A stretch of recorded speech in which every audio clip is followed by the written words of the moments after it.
Tolu Smith here. Make sure y'all subscribe to my boy Downtown Deuce ASAP. Come on, man. Destination restoration. Destination restoration.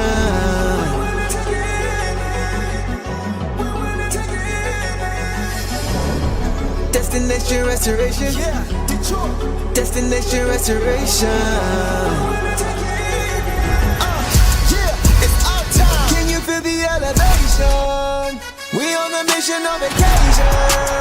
Time to create the separation. Championships and motivation. 313 need no explanation. Miss me with all that conversation.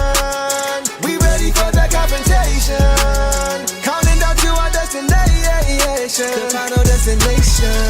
Together all the time together. It's us against the world, it don't get no better. We turned it around, that was the beginning. Coming for the crown, you know we winning. Time to put in the work, I'm about to go for step. Taking our prisoners, it's my time. Yeah, I know that it hurts. Tear back on the church, you don't wanna see me in my prime. The mission is to ring, we're caught in everything. In the city, supporting the dream. Vision new I never seen, we deserve to be king. It's all or nothing, no in between. The clock is ticking and I hope you're listening. Don't touch me cause I'm sizzling. Physicality is tipping and mentality is menacing. The dog pound body's crippling. Now the clock is ticking and I hope you're listening. Don't touch me cause I'm sizzling. Physicality is tipping and mentality is menacing. The dog pound body's crippling. To the elevation. We on a mission on vacation. Time to create the separation. Championships and motivation. 313 need no explanation. Miss me with all that conversation. We ready for the confrontation. Counting down to our destination. The final destination.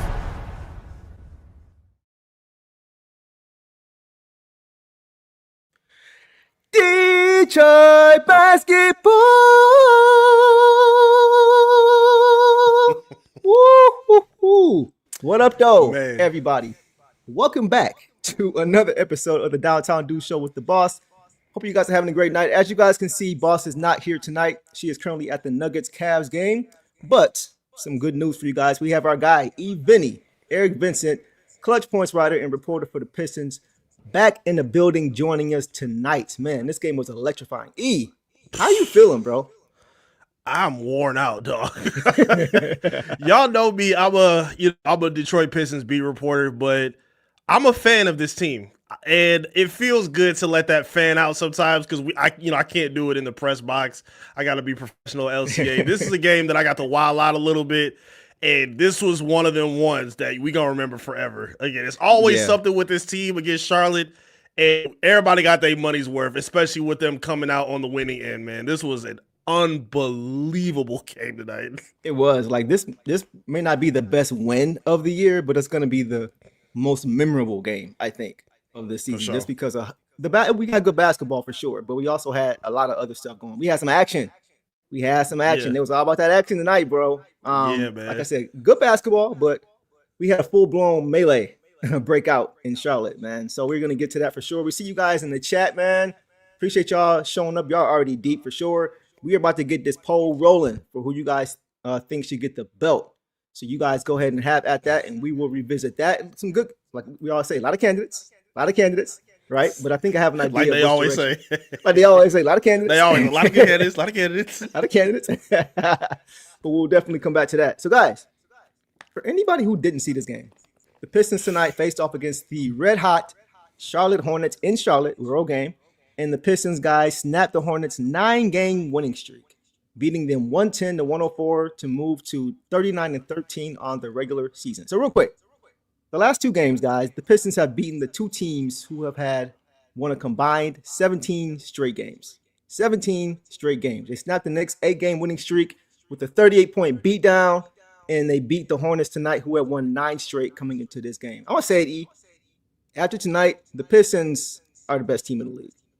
They're the best team in the league. Right now, I think they're the best team in the league. Any reaction to that? I'm here for it. I think the numbers bear it out. I think I mean, I love when they put this number up because I always forget it. The Pistons have now put up 26 single-digit victories against the NBA, opponents. Wow. And 9 times out of 10 in these games, the Pistons are the teams that are carrying the lead. They're not chasing behind a lot of these opponents. They've been able to keep their lead and slam the door in moments in games exactly like this. And I think that gives a lot of credence to what you said, because that's going to show in the postseason as well, because if they can keep it close, if they can, somehow keep a lead, because they play really well with the lead against, who they're against, I think that's going to serve them well, especially against superstars, guys that like to hunt shots, get to the free throw line. They've shown the ability to weather these storms and still keep their lead and their composure. Even with the scrap that we're going to talk about, what I loved about it is, like, you saw Charlotte right after that fight and the ejections happened. They came out with 2 quick buckets, and JB called the timeout to say, okay, let's calm down. Let's relax. Let's get back to what we're doing. Yep. And they got right back out and blew the game open to a double-digit lead until it got a little tight towards the end. The Pistons have shown that the Hornets are trying to get to where they're at. The Pistons are used to weathering these kind of storms. The Hornets are getting used to these kind of storms, and that's the difference between these two teams. And you saw that with the final result of what they did tonight, man. Again, this was an unbelievable basketball game, and I don't think it's a hot take to say what you said. I think the numbers bear it out, the depth bears it out, the coaching bears it out. This was an unbelievable performance by the Pistons that they can hang their hat on. It was, bro. I think that is very well said. Before I kind of dive in, let's just look at the injury report real quick first. So first of all, the Hornets, we'll start with them. They were missing Kobe White, newly acquired player they got. He was out with the calf strain. The Pistons were missing Ron Holland. He was out for personal reasons. Hope everything's good with him. And JD, he returned from missing the last game and a half, I think, with the sore knee. So he returned to action tonight for most of this game, which we'll get to later. But yeah, just so some things that I saw, and then you can kind of react to what I have to say. But man, I felt like this was a big test for both teams. Big test for both teams. The Hornets came into they were the hottest team in the league coming into tonight's game, and they're playing really good ball. I want to shout you out, Eric, because nobody saw this coming aside from you when it came to the Hornets. You were the only person, at least on Pistons Twitter, and you get Hornets fans for sure every year, but you were the only person really in Pistons Twitter, Pistons Nation, period, who were saying, man, watch out for the Hornets. You were on this show. Beginning of the season, and I was like, the Hornets. I didn't think they were gonna be no world beaters, but I thought, hey, they can sneak in and be one of those play-in teams. And where they at right now, off a 9-game winning streak in the 10th side, if they can stay healthy, they are a dangerous basketball team. And we saw tonight exactly what they can look like. 100%, bro. So I want to give you some credit for that, because I hadn't heard anybody else say that aside from yours truly. That's why he is here, ladies and gentlemen. I'll take it. Yeah, the Pistons, they I think they learned from the Wizards game that you can't take anybody lightly. Like, they're the hunted now. They're circled on everybody's calendar, and the Hornets, prideful team, they want to keep that streak going. But this felt like a measuring stick game for the Hornets against the top team in the East, right? So I felt like the Pistons would have to play as close to 48 as possible to pull out this win, and they did, because the Hornets never really let up. But they took care of business, man, against a very talented young Hornets team. But I do think we may have a rivalry brewing in the future with these two teams. It's early. It's just one game. But you saw these two teams do not like each other. There's no love lost. And especially considering how we blew them out earlier this season, they definitely had some get back on their mind. Any reaction to that? Yeah, 100%. Even you talking about them being the hottest team in the league, even if you go back, the game before that, the Knicks were the hottest team in the league, because they had 8-game winning streak, I think, if I'm not mistaken, before that. Pistons snapped that in convincing fashion. And then even with this game here, it was close, but I still think this was a convincing W for them. It's not like they got lucky. They had to weather a lot of adversity in this game, and not just even with the fighting, like 3-point shooting, where they come out just red hot out of nowhere and just could not miss in the first half. Cooled off in the second for sure, even though Knipple was a baller. I'll talk about him a little bit later. He's a good player, great plug-and-play guy that they need for that team. And then what I love so much about this team, I was talking about it on my stream as well, when the Pistons get in situations where, they're facing some adversity or they're getting a little bit down, they don't steer away from their game plan. They stick to who they are and what they do. Like JB does a good job of settling them. You don't see them spamming threes or just trying to get up and down the floor to try to catch up and play their game. They stick to their identity. We're going to turn you over. We're going to make it tough for you to knock some shots down. We're going to adjust accordingly. We're going to beat you up in the paint, and we're going to get this lead back. And that's exactly what they did. They didn't really get hot at any point from three-point range. I think they only had like 5 or 6 as a team. So I think they did a really good job of sticking to what makes them great. And you see a lot of teams try to do exactly what I just talked about. Oh, you putting up all these threes? We got to get back and play the analytic game and get back, on par with you. The Pistons don't do that. They stick to their game plan. It sticks to the genius coaching of a JB Bickerstaff. And again, it shows their maturation because we've seen them as far as last season and in other circumstances in games where they weren't able to close out. But now, again, 26 games they've won by a single-digit margin, guys. That's a very big deal in the NBA. The Pistons deserve a lot of credit. And, again, they're knocking off the hottest teams in the league, have a winning record against some of the other best teams in the league, beating the Western Conference teams. The Pistons are checking off a lot of those barometer teams. The only really one we're missing right now at this point is OKC. But if this is the resume you've built up before that, that's a very good start before you get to go see those guys. That's a great point. And this is a young team doing this too. It's not like this is a veteran-laden team as far as the young core. We got some veterans. You just added a veteran, right? Kevin Huerter, Duncan Robinson, Tobias Harris, right? Paul Reed. But the core is young. The core is very, very young. So for them to be tops in the league as far as winning percentage in close games, like you just mentioned, that says a lot. And that goes a long way as this team continues to get older because they're acting a little bit beyond their years right now. The way this game started, they actually started off pretty solid. They got up to a quick start. But a lot of it was just because the Hornets weren't knocking down shots. Like they early in this game, they shook it off quickly, but early they just couldn't get anything to fall. But once the Pistons, they had some defensive breakdowns early, and I think that's kind of what got them into the Hornets to this game. Duncan Robinson bad foul on 3-pointer. That was their first points of the game, and once that happened, they saw the ball going in that. They started to get loose a little bit.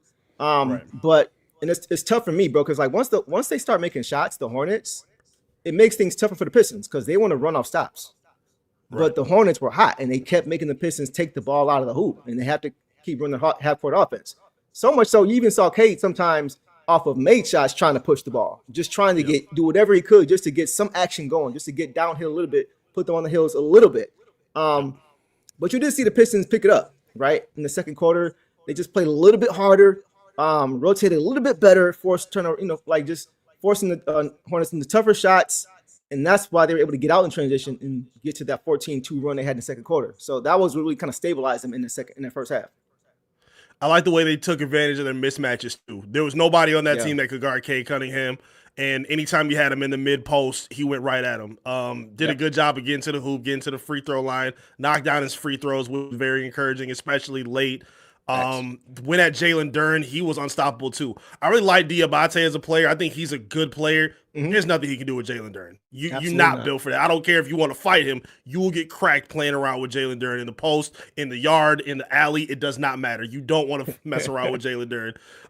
And then even with Tobias Harris, we'll get through the guys, but I just love the way that they went at, the mismatches and the sweet spots and we'll get through the guys individually. I just love the way that they went after the things that work well for them, even when the jump in the threes weren't going. Like I was getting frustrated. I'm like, God, can they get threes? Can they get some unpredictability going? They're like, no, Eric, shut up and relax. We're gonna play our game and we're gonna figure it out. And you go eat those words. I'm like, no, and I did. So, hey, I'm very happy with how it turned out. I like the way that they stuck to what worked for them.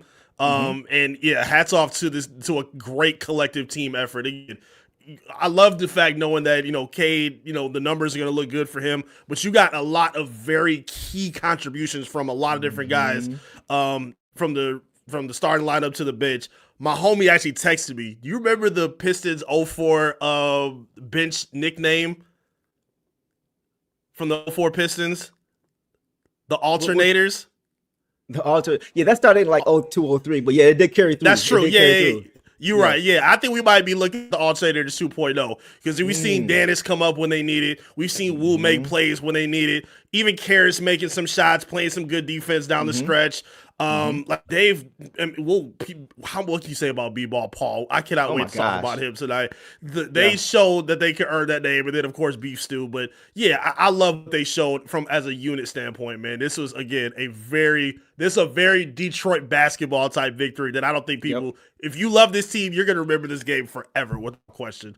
No, I agree. You're right. Signature win for sure. Not just because of who they played, but because of how they got it done. I totally agree. For sure. And you made a great point about sticking to your identity.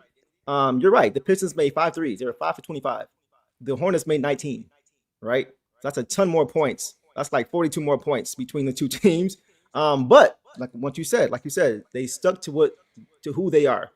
Points in the paint, 60 points for the Pistons, 26 for the Hornets. So they just relied on. Go ahead. How many threes did the Hornets take? They took like damn near 50, 47, right? Bro. 47. And they managed shot 40%. to survive. Yeah, that's crazy. That is Isn't insane that crazy? to be able to survive that. Yeah. To be able to survive that is insane, bro. But yeah, like second half was a little bit of a different story. They, like you said, they imposed their will in that paint. JD, barbecue chicken, bro. Diabate. He's a good player, but he's just not, like you said, he's just not big and strong enough for sure. No. So I loved how JD really just dominated that glass. He was all over the boards, offensive boards, just overpowering them guys, and one after and one. And then it happened. So for anybody who missed it, we're going to get to some super chats in a minute. But for anybody who missed it, what happened? Jalen Duren, and you can kind of chime into whatever I missed. Jalen Duren was bullying Musa Diabate. He was just bullying him in the second half. You know, he was just scoring in the post whenever he wanted, just out-muscling him. And so Diabate kind of got tired of it. And he hard fouled him, and he pushed him, JD, on the way down out of frustration after the hard foul. And so JD took exception to it, and he got face-to-face with Diabate, and he shoved him in the face with his hand. And then that's when all hell broke loose, bro. That's when both benches cleared.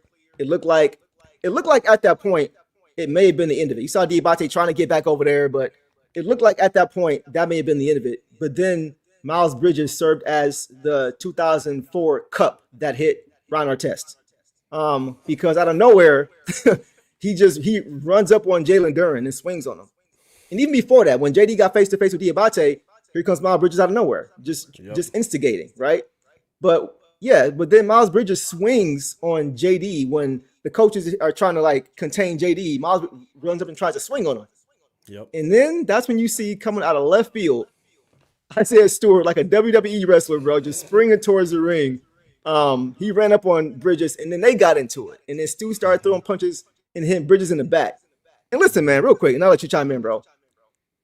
I had no problem whatsoever with what Stu did. Whatsoever. Because Bridges, like, he was instigating the whole thing from the start, and it wasn't even about him. But when you swing on my brother, bro, you got to pay for that. You can't just take a cheap shot and think nothing's going to happen. So I had no problem whatsoever with what Stu had to do. I mean, you guard the yard. That's what they say. Dog pound guards the yard. You know, if you do that, you got something coming. So I said a mouthful. What was your reaction to what we saw? Anything I missed? Anything you saw that stood out to you during that melee? What's the saying, y'all? Put it in the chat. Together all the time? All the time together. This is what it looks like. JB talks about this all the time. These are non-negotiables. Now, granted, yes, they're going to see some suspensions. They're going to sit for a minute. It's for sure going to happen. But I'm 100% with you. I don't mind it for a multitude of reasons. First of all, Diabate was getting punked in that third quarter. There was nothing he could do. Even in the second quarter when JD hit that turnaround jumper and he was talking trash too, feeling good. I love seeing his offensive game expand and knowing that he can't be guarded by the guy that's on him. So I love seeing him get a little bit of that confidence going. And seeing that there was just nothing Dog could do except a hard foul. And then he stood up for himself saying, that's how you going to do this? Now, again, I don't love that he pushed him in the face, but, hey, it is what it is. Dog needed like 5 people to restrain him, too. And I don't mind JD standing back either. He was stepping back because if he would have got in there, he would have folded him like a lawn chair. You don't want no part of Jalen Duren. Any fans who have stood next to this man, he is a wall of a man. You don't want no problem with Jalen Duren, I'm telling you. So, go ahead, finish. Go ahead. Finish. No, go ahead. I was just going to say, what happened the last time somebody tried to push down or push Jalen Duren in Charlotte? You remember PJ Washington? That's right. When he tried to push JD down and went at him, and he failed trying to push JD down, and JD didn't move. Remember Jordan Poole? Remember Jordan Poole pushed him and then realized how big he was? He's like, oh, wait, I think I've been off too much. Let me go ahead and get my scary light skin behind back. So, yeah, let me walk that back quick.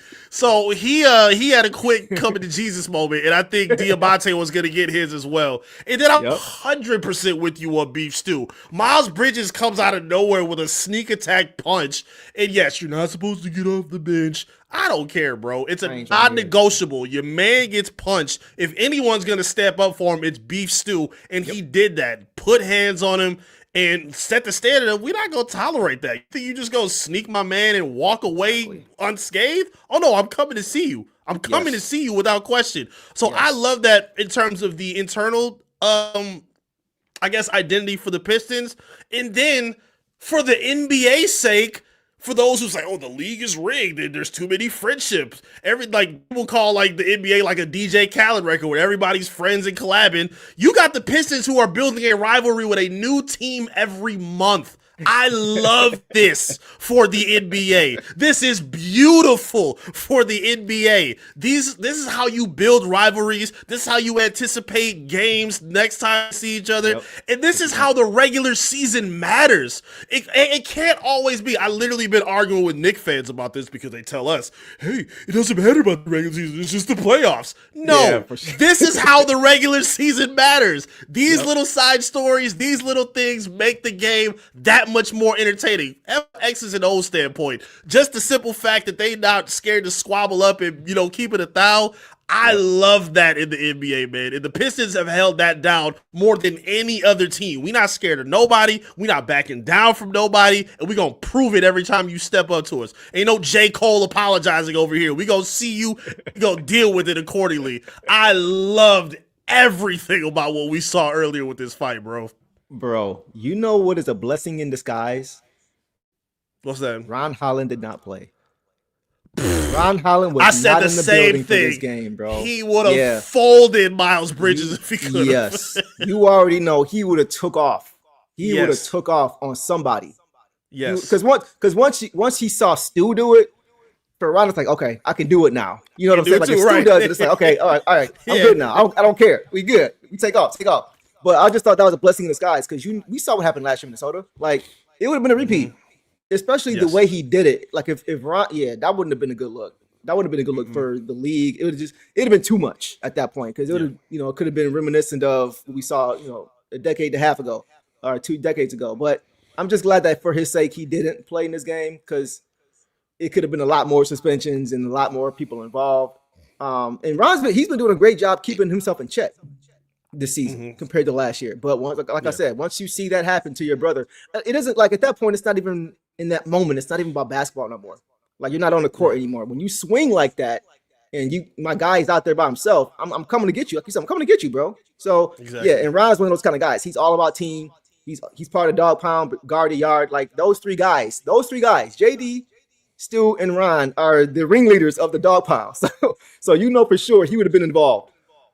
Something else I love about it, too, I remember, I think it was this season where the Pistons had a skirmish. I think it was Stu and Bobby Portis were going at it. Yeah. And they saw each other, I think, like a week later. I think it might have even been the very next game. And I asked JB about it. I'm like, hey, do you want to see, Stu maybe have a little bit of more level in mind just to kind of prevent that and make sure he's not suspended for a game? He said, no, we don't back down from nobody. It's a non-negotiable. If you try us, you're going to see us. Love that quote from him. Exactly. So it's not just the players who think that. Like we see JB talking trash. Who did he say that to? It was the Pacers when they beat them. I think they lost to LCA. They played them and said, "Hey, if it's gonna be a rivalry, let's make it that way." Because we was kicking their ass at their place. It wasn't the same way. So if it's gonna be that way, let's be that way. That dog pound mentality is through and through with this franchise. Even the level-headed ones, like Cade ain't scared of nothing. Ausar has showed that he's not backing down. Like it's through and through with this team that if you see us and you try something, it's gonna be a problem. And I like how they had guys step up for them. It's like you don't ever want to be in a fight. Like if I'm in a fight and I see my homeboy walking away, not even trying to like de-escalate the problem. If you just walk away on some scary stuff, I'm gonna fight you after this when I see you back at the crib. Me and you gonna square up after this. Ain't gonna be no words. I'm gonna see you. So knowing that they got each other's back, again, that's like, we joke a lot about the power of friendship. That's the kind of power of friendship you want to see when things get thick and thin, especially in them kind of moments in a heated game, especially when you can come out with a W at the end, man. I'm so proud of this team and what they did tonight. And then what message would that have sent if nobody did anything? If Bridges just runs up on JD and nobody does anything, what does that tell the Hornets? Oh, these boys is all talk. All this dog pound stuff, that ain't like, it would have gave them a free ticket to feel like they can do whatever they want going forward without thinking twice. So just from that standpoint, of just sending a message like, yeah, we're the best team, but we ain't no punks. So y'all ain't gonna push us over, bro. You gotta deal with whatever what comes with what you do. I'd rather fans and teams say, oh, the Pistons are punks who fight and do this all the time, instead of what you just said, oh, they're all talk and all bark and don't do nothing. Oh, no, we back up what we say. If you try me, if you foul me hard and foul me dirty, we going to come see you, and we going to beat you at the end of the game. So now what? Right. You going home with a bloody lip and an L. So what you going to do? They win this, bro. Yeah, exactly. Just no dubs for y'all. It was beautiful, man. And I know the bad boys and the 04 guys gotta be happy to see what they saw if they were watching this game. Oh my Lord, bro. It's just so reminiscent, man. It's so reminiscent of what we've seen for years with this team. It literally fits who we are. So I loved it. Yes. Unfortunately, like you mentioned, Stu's gonna miss a few games. I'm gonna say between 3 and 5 because he left the bench, he wound up. And he connected multiple times. So I'm gonna say, and then reputation as well.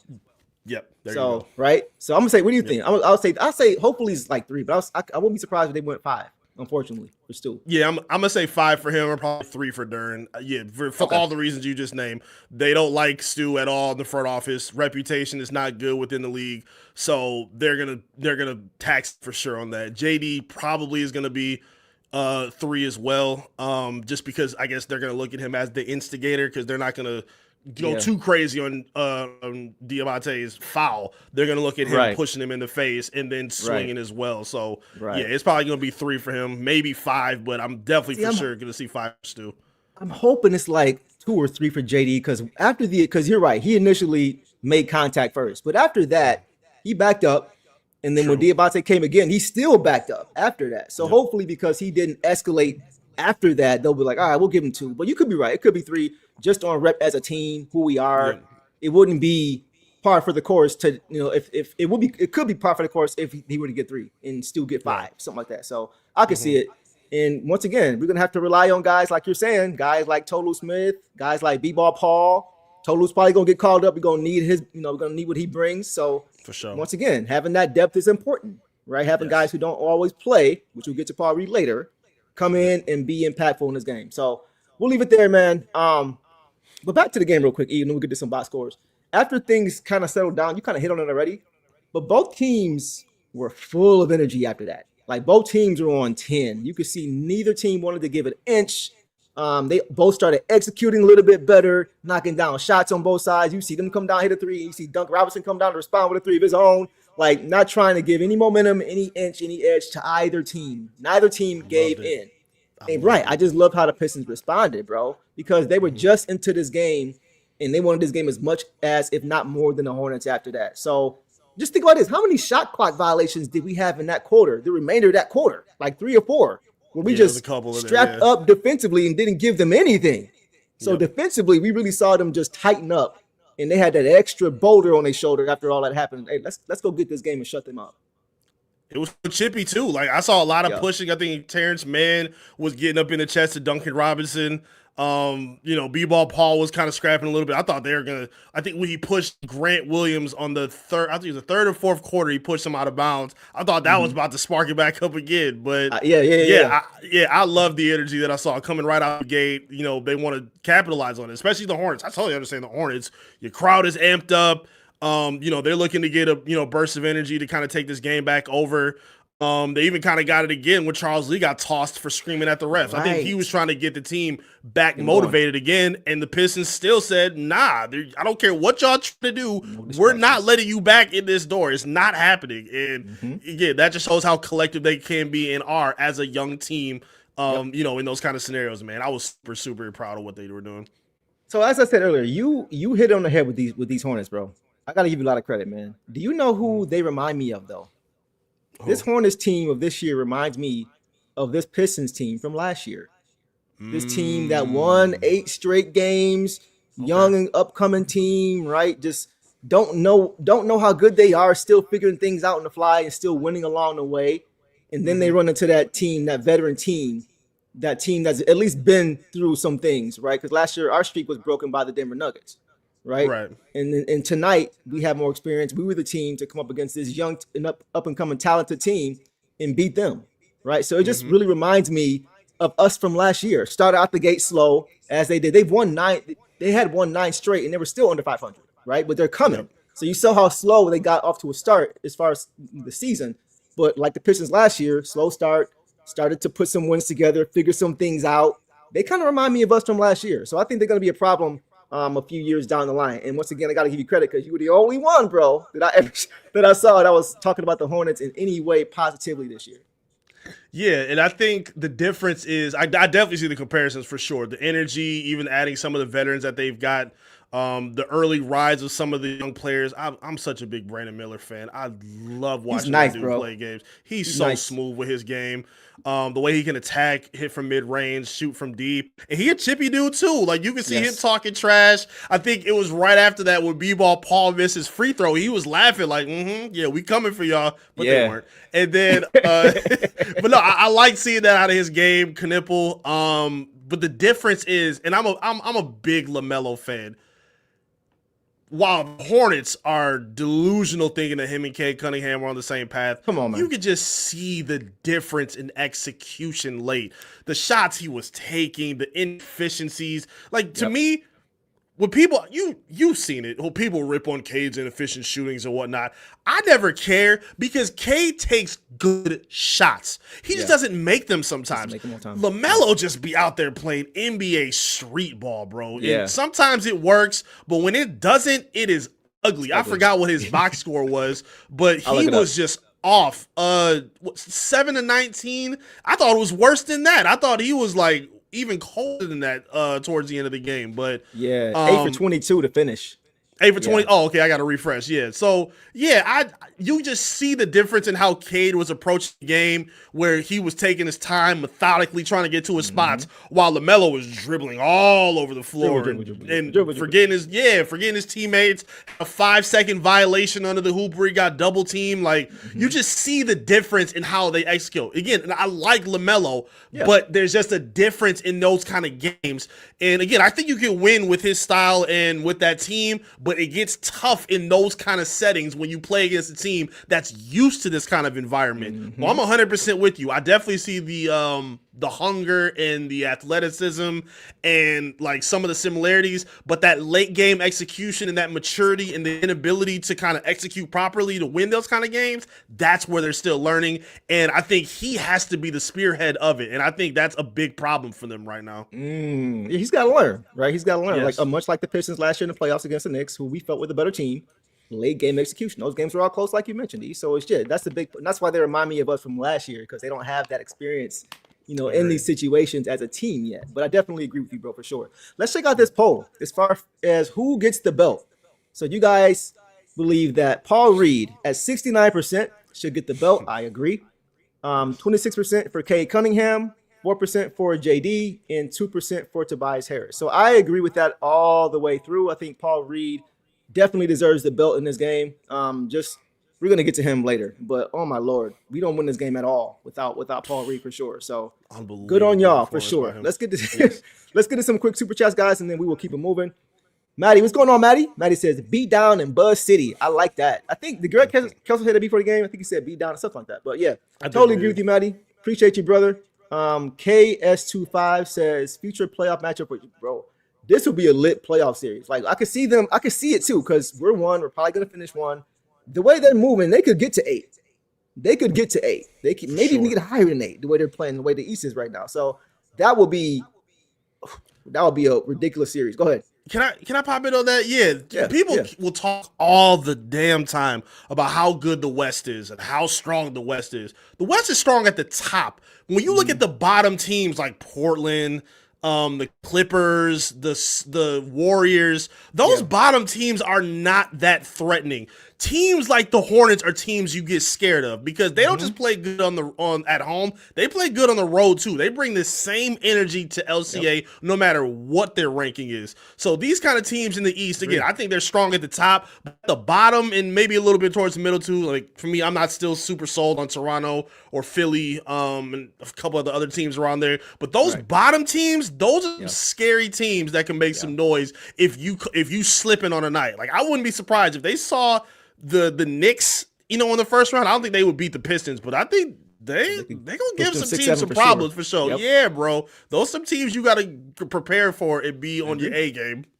I agree. So KS25, we are in agreement there for sure. That'll be interesting to see. Also comes back, says we now have a rivalry with Orlando, New York, Charlotte, Boston, Cleveland, etc., etc. Hey man, we coming at everybody now. We don't care. Whoever won it can come get it for sure. Eric says, "What's good, fellas? I was at the game tonight here in Charlotte. I'm actually from Grand Rapids. We was in the arena tonight, Detroit and Grand Rapids. Oh, that's dope, bro. Fire. So let us know from your perspective how the game was. We saw it on TV, but let us know how the crowd was, what it looked like on the floor, the different angles we may not have seen that you may have seen. As far as the fight and all that, let us know what you saw." And then Damadavi, my dog Dominic, says, "Interesting game. Analytics say shoot the three, and Hornets outshot the Pistons by a wide margin and still caught an L. Points in the paint are still the most efficient. Not saying don't shoot threes, but keep all your percentiles." Exactly, bro. And honestly, bro, that's why I wasn't too hell-bent on adding a ton of shooting this year, because the identity is in place. So you can add shooting and improve, but now you got to reintegrate how that looks on the floor. How much is that going to take away from your paint opportunities? What's it going to look like for JD? Is he going to get less touches, right? So all those things is a domino effect, like Damadavi is saying here. So that's why I'm not even worried about it. Like, we get outshot by 3 more times than not, and we win more times than not. And it's worked. So as long as our advantage is utilized better than the other team's advantage, we're going to win, especially if you catch us on the night when we are knocking down threes. Forget about it. So I totally agree with Damadavi for sure here. What are your thoughts on that, Brody? Yeah, they did a good job of I definitely agree with that. And I think they did a good job of limiting a lot of those threes late. I think Knipple was just hot the whole game, but outside of that, like a lot of the rest of the team kind of cooled off in the second half and then the fourth quarter. Like they weren't the same and didn't have the same execution. I think Josh Green kind of started slipping a little bit. Brandon Miller wasn't knocking down the same looks. LaMelo was kind of all over the place really the whole night. So they got hot early, and unfortunately it didn't continue. I think JB and the guys show that, hey, we have enough depth and control that we can, cool that shooting down a little bit, contest the shots, get rebounds, make sure they don't get any extra chance looks. That's where you get killed for real. If they knock down the first one, it is what it is. But when you scatter and you can't crash the glass, the Pistons got a lot of length and a lot of size and a lot of dogs in the paint to make sure they're not giving up a ton of offensive boards, because those are the ones that'll really kill you, especially when they spray out for another 3. So, analytics aside, I totally agree with you, Dom. They did a good job of adjusting and playing their game instead of trying to play the Hornets game to, do catch-up basketball. They said, no, we're going to do what we need to do, and we're going to be just fine. Because that's when you lose. When you try to outplay a team based on how they want to play. That's how you fall into a trap. That's how you lose your identity and you lose who you are throughout the game. So I totally agree with you there for sure, Dom. Boston. Yeah, like you don't want to try to fight fire with Boston. You ain't got the personnel for that. So it's just like, go ahead. And I don't think their style is conducive to winning basketball. They don't have Steph Curry out there. It's different if you have Steph and Clay. Those are the greatest shooters of all time. They got good shooters in Boston, but trying to recreate what Golden State's doing is not going to win you a championship. It's not going to work. So they won before because they had a Tatum that could operate in the mid-range and do other things. Jaylen Brown, same thing. This new style that they're doing now, I don't fall for it. And I like that the Pistons don't try to play everybody else's game as well. 100%, bro. 100%. So just stick to who we are, man. We'll be just fine. And we're so young. We're getting better. We can always add later if we need to. But right now, consistency is the most important thing, I think, for this young team. So I 100% agree there. Guys, new poll. And this is kind of an interesting one. Who do you guys think is Charlotte's best player? LaMelo Ball, Brandon Miller, or Knipple? So that poll is now live. So this should be interesting, E. I don't even know if I know the answer to this question, at least for myself as of right now. And I don't want to have you give yours yet because I want to see what the chat thinks, and then we'll come back and say what we think. But let's get into this game. Let's get into some box scores and really check out what happened with the details in this game. Let's start with Cade. We talked about Cade earlier. Tonight, guys, Cade finished with 33 points on 12 for 27 overall, 2 of 6 from 3, 7 for 7 from the line, like E mentioned, 9 boards, 7 assists, 3 turnovers, 1 steal, in 37 hefty minutes. E. So what did you see tonight in this game from Deuce? Put some respect on this man's MVP case. I'm tired of it, bro. I'm tired of people just acting like Luka done, Luka magic. Woo. Tired of that, bro. I'm tired of hearing about him. I got no smoke with SGA. I don't have no smoke with Jokic. I think they are very worthy. Everybody else can get the hell on. I'm tired of hearing about these guys. Cade Cunningham shows exactly why he should be in the front of the conversation at this point. I love the way he played. Again, basically sticking to what we were talking about too. Seeing everybody else, kind of get theirs from 3 on the other end from the other team. He said, don't worry, I'm going to go hunt my mid-range shot. I'm going to blow past y'all and get to the rim because none of y'all can guard me. You got to double me for a reason. You got to step back and zone for a reason. And I think I love how he was able to dissect any defense they threw at him, find other guys, get looks for himself. I just love watching the way this guy plays, man. Hunting out his shot, that mid-range, comfort zone for him, setting up Stu. He had that one look away dime to Stu for the dunk in the first half.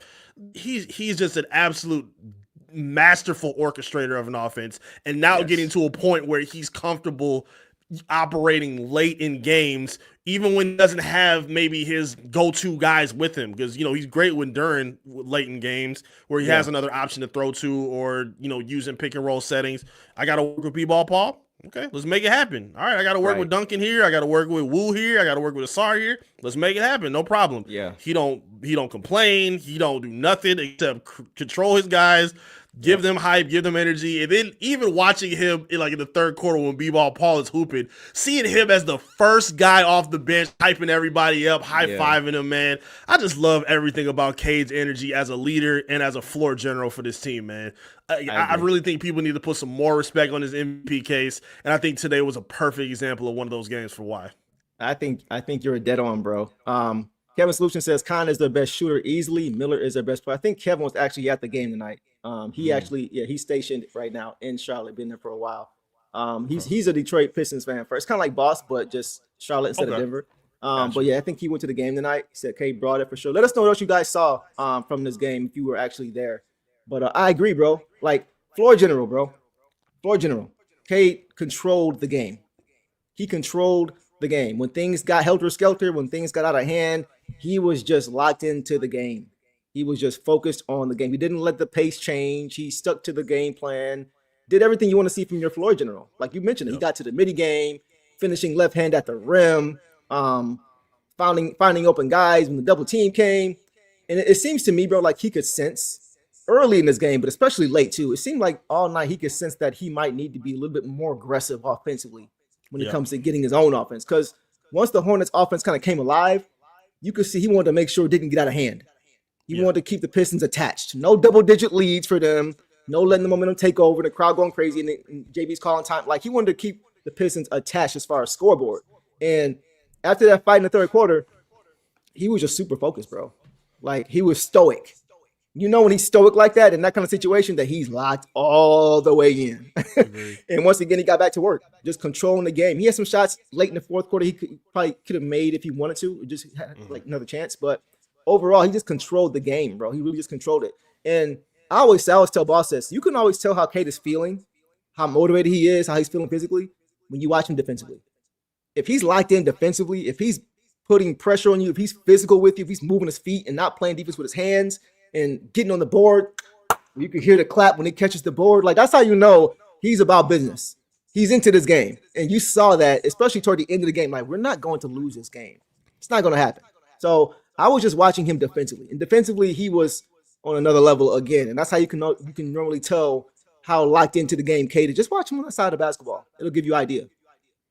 Yeah, I like that you brought up his defense and his rebounding. I like that a lot of the shots where Charlotte was getting hot and in a groove, and if they missed, Cade a lot of the times was the one that was pulling down that defensive board to kind of cool off that fire, make sure they didn't get an extra chance opportunity. Normally that's JD, and sometimes it's Ausar, but Cade, your franchise guy, your leader, being the one that's not scared to get in the mud and go get some of those, looks as well, I think is super important to see in terms of establishing culture and winning ways of this basketball team. I totally agree with everything you just said. And again, in terms of his defense as well, switched out on LaMelo a lot, took some assignments against Brandon Miller. I have so much respect for superstars that you don't have to hide. Like I hate the overhyping of guys like Luka who can make some defensive plays occasion. Brunson, oh my God. Like those guys are, bro, what's that play made me sick on Twitter. I know. Knowing that those guys have to be hidden, and I don't care. People, it's good coaching. Yeah, if you got a cone, you got to hide that guy because he can't take up to the challenge. Cade, I got it, coach. Where you want me at? Cool. You want me to switch on a big? No problem. I can do that too. You want me to go get these boards? I got that too. No problem. Cade is, I've always said it and people thought I'm crazy, but just listen to how I'm defining it. Cade has LeBron-like responsibility to this team. A little bit of everything. Cade, we need you to hit the boards. You got to play make. You got to score. Be our leader. Cool, no problem. He never is sitting here bothered by the responsibility that he carries. He just does his job, and now it's yielding victories for this team and an MVP case for this young man. Yeah, bro, and he's 24. It's funny, when Ashton first got here, when they first got here, we had Ashton on, and he was just talking about, like I'm older than Cade, bro, but he be giving me advice. Like, this dude he said this, like, in 2021, like, when they first got here, when Cade was, like, 21 years old. And it's just, like, even back then, he's always just been mature. And right now he's 24. Like, imagine him when he's 27, bro, 28. Because his game is going to age well. He doesn't rely on athleticism, right? The way a lot of guys do. So his game is going to age well. Him, a few years from now, is going to be scary. It's going to be scary, bro. I just can't wait to see him continue to grow. But he definitely, B-Ball Paul gets the belt, but Cade was the one that kept this game in order. He kept it in order. He didn't allow things to get out of hand. He just controlled the game, kept his guys locked into the game, and it was nice to see this team go on runs when he was on the bench. That was beautiful to see. Yes. When you would see him, they're calling timeout, and he's barking off the bench. That's a beautiful thing. Once again, that's why you have depth. That's why you need to have a deep team. Next man up really does matter. It really does exist here. It's not just a slogan here. We actually have next man up when guys are in foul trouble, when they get suspended and have an off night. Next up, and it's like nothing ever happened. It seems like if I'm a Hornets fan, after that third or fourth quarter, like after the game, I'm wishing Stu and JD didn't get ejected because I ain't got to see Paul Reed. Like it's the way he came in, and it was no drop off when the baton got passed to him, bro. So we'll get to him later. But once again, this team as a whole, you mentioned it earlier, the team as a whole, 1-12, 1-15, however you want to say it, they got it done together, and that's how they've always done it, and that's how they're gonna do it to be successful again. So good stuff from Cade, bro. That's all I got on him. Anything else on him? No, again, MVP this man. I've seen enough. The Pistons fans see it. Anybody else that's like Jalen Brown or anybody else, you're just not paying attention or watching the game. Right. Like, this man is giving you everything you want as an MVP. Give him his due right now. You're right. I totally agree, man. So y'all heard him. All right, man. Let's keep it moving. Let's go now to Duncan Robinson. So tonight, guys, in this game, Duncan Robinson finished with 18 points on 8 for 10 shooting. 1 of 3 from 3, so it's only 2 shots that he missed for threes. 1 of 2 from the free throw line, 3 rebounds, 4 assists, 1 turnover in 24 minutes. What'd you see, bro? I saw a dunk. I saw a dunk, too. Dunk from dunk. I know they were clouding him on the way when he went to the bench, too, the first time, where he, had that little soft lay. You could tell Luke Walton was going at him. Yeah, and then Ausar did the tap, too. And then he got it back, in the second half. But I like what I'm seeing from Duncan. He's evolving and changing his game. He's a shooter for sure. He's changing his scoring now. He's not just a shooter anymore. I mean, granted, he's still, ID top, thing where you scout him, he's a shooter, but you're seeing him kind of get off the dribble and go for those floaters, go for some, layups at the rim. He's not scared to go for that anymore. Even the and one he had where LaMelo smacked him in the head and, he floated it off the glass. Like, I love seeing the way his scoring is developing and evolving with this team because they need that. Again, I want to see some unpredictability with basically everybody on this team. You can be good at what you're good at, but you should be able to kind of sprinkle in a couple other things here and there. And I think Duncan's doing a really good job of evolving his game with that. Even some left-handed finishes we see every so often. When we talked about him not being good with his left. Again, just the fearlessness of him, trying to take on some more opportunities. And again, I even remember him early this season being scared to take threes that were contested. Like those first couple games, he was not confident with that. Now he's letting that thing rip. I love the evolution of his game throughout this season. I love a lot of people, myself included, were down on what he was giving the first few games. Yeah. But at this point now, I'm loving the way he's playing for this basketball team. I agree. It just took him a while. He needed some reps. He just needed the reps, bro. Yeah. Like we see that now for sure. His secondary playmaking is getting so much better, bro. Like, yes, you're right. Like beginning of the season, if he didn't have any airspace off the catch, he was stuck with the ball. It's stuck to him. And now you're late in the shot clock, and he's resetting the Cade and trying to make something happen, right? Not anymore. He's so much more decisive when they close out too hard to him. It was a few times we saw them, because you could see the game plan for the Hornets was make sure you don't leave him open. Stay attached to Duncan Robinson by all means. And when they would do that, he would put the ball on the floor and make the bounce pass to a rolling JD. Right, we saw it time and time again. Even Stu, same thing. Just his secondary playmaking, ball handling, you can see that he's gotten reps with it. He knows what it looks like. He knows what to do in those situations. He knows these guys now. So I'd like to see that. I'm just happy to see his playmaking, because we know the shooting, like you said. He can shoot the ball, but now him putting the ball on the floor, getting to the midi floater when it's there, tossing the oop when it's there, making the bounce pass right out of it when it's there. Just things like that I saw from him as a playmaker. More than anything for me. Go ahead. Get in there. That pass to Ausar. That lob to him in the first half.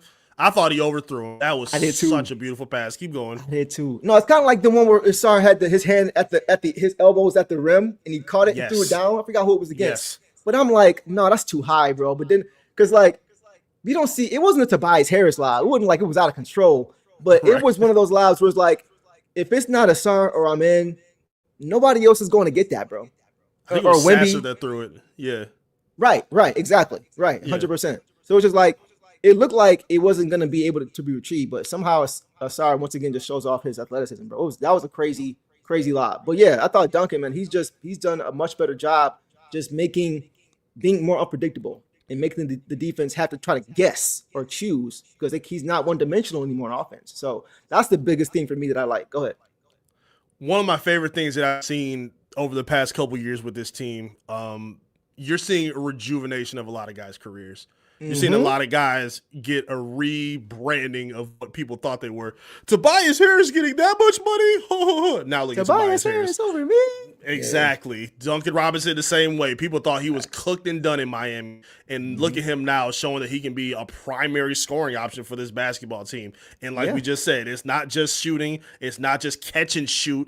He's catching the ball, relocating with a dribble, giving it back to Cade, getting off a screen with JD. Like you said, the secondary passing to Duren as a roller. Like, he's doing so much that is really impressing me with this basketball team. And nobody would have thought that he would be able to make this kind of an impact, in this kind of role, in these many number of minutes that he was getting as well. Hats off to Duncan Robinson with what he's doing. 100%. No, you made a great point about the rejuvenation. That goes to coaching, bro. And let's keep it going. THJ, when he first got here, it was like, okay, all right, cool. Beasley. We see same thing with Beasley. Nobody was really jumping for joy when now everybody's saying we could use our shooting right now. They were saying about a guy on THJ and Bees who they weren't excited about last year. They're comparing Duncan to him and saying, man, Duncan needs to be what these guys were. So it's just quickly 100%. How we see. Sometimes it's about situation, it's about coaching and finding the right guys that fit. Even a guy like Javonte Green, who's been searching for a home the past few years. Yes. He has had people in the chat have been saying he's the best offseason signing period as far as value is concerned. So and that's why I want to give Kevin Huerter a shot too, just to be fair, because we don't know how it looks yet. We haven't seen it yet, right? So, but to your point, it's just incredible how these guys have really been able to rejuvenate their careers and keep it going. THJ is in Denver now on a championship team over there in the West Coast doing this. So it's just nice to see that. Well, we can't wait to talk about him later, but B-Ball Paul at this point is your number 3 guy. He can start for half the league or at the very least be your sixth man for any other team in the league right now. And he's your number 3. And he seems content with it. He's not even like putting up a fuss. He's not pouting. Oh, it's my turn? All right, let's go work now. Exactly. So, yes, I love for what I love how this has been a great rejuvenation for a guy like Duncan Robinson. 31 years old, kind of rewriting his book right now and showing how valuable he can be for a winning team. He's not doing this for a team like the Nets. He's doing this for a team that's looking to win, and he's a big reason why they're in this position right now. Facts. And as much as we hear about Heat culture, he wasn't defending like this ever in Miami. Ever. At all. We heard Udonis Haslem this offseason before they even played the game say, you can shoot. He said on NBA Today, you can shoot. Got to play some defense. And he played with him for years. So he has told him that over the years. It still wasn't really transferring. But now here, in a few months, he's defending like he's never defended before. So culture is cool. But what about Detroit culture? We do a little bit differently over here, for sure. Facts. Fargon says, you have to tip your hat to B-Ball Paul. A man with that type of talent that should play every game and maintain that type of professionalism. That's that humility, bro. He even said it earlier this year. You may have asked him the question. And after practice, he said, I know I could do more, but that's not what they need me to do. He said, it's hard. It's kind of hard sometimes, but we're winning. So who cares? Exactly. So that's a team guy. That's exactly what you want, Fargon. I 100% agree with you on that for sure, bro. Yeah, we're going to get to him. Mm-hmm. E, do the Pistons have the best 3 big rotation in the league? Without question. I was thinking about it. I can't compare him to nobody else, especially considering how their games have expanded. With Duren's offense now, Beef still kind of being reliable as a finisher at the rim, expanding his game to shooting. And with games like this, you see out of B-Ball Paul, how many other number 3 centers can be as impactful as Paul Reed was tonight? Yeah. Okay. I can't think of nobody. That's what I was at too. I'm like, we got an all-star, a DPOY candidate, and a starter as our 3 big rotation. Yep. Ain't too many better, if any, in the league than that. So, yeah, I personally think they do. But I just want to get your thought on that. Okay. I'm with you. Cool. Okay. All right, guys, let's keep it moving, man. Great game from Duncan Robinson. Let's move on now to Ausar Thompson. And before we do that, we have another special guest in the building for this game. Y'all know what it is. My dog. Our dog King is back. What in the up, building. boy? Long time no stream. What's up, bro? Run my fade, man. That's what. Did you see what's going on with Nas Reed? Somebody just put it in the chat. What happened? He got into it with somebody else? Yeah, it's a fight going on Atlanta versus Timberwolves right now. Wow. Who was he scrapping with? I glanced at it real quick. Oh, I got a peep. Okay. I got All right, so look, real quick, King, we gonna get you caught up. But initial thoughts to this game, we want to get you caught up and we'll keep going. What did you see in this game? What stood out? I know you just finished up with it, probably another episode you just finished on your channel or whatever. Go subscribe over there, by the way, guys. Everything King in Top Town Detroit. Y'all go subscribe. But yeah, what's up? Hold on, real quick. E, what's up, bro? I see your face. I watched the fight. This is crazy. Yeah, he's pulling dog. His crowd. Okay. I'll send it to you. Go ahead. Okay, bet. King, holla at me, dog. What'd you see, bro? First of all, this game was everything I thought it was gonna be. You know what I'm saying? Anytime we play Charlotte, it's coming down to the wire. Yeah, I don't care how big the lead was. I just knew they were gonna find their way back. And it was gonna be some drama at the end. But in the situation of what took place on the court, Cade silently was a killer tonight.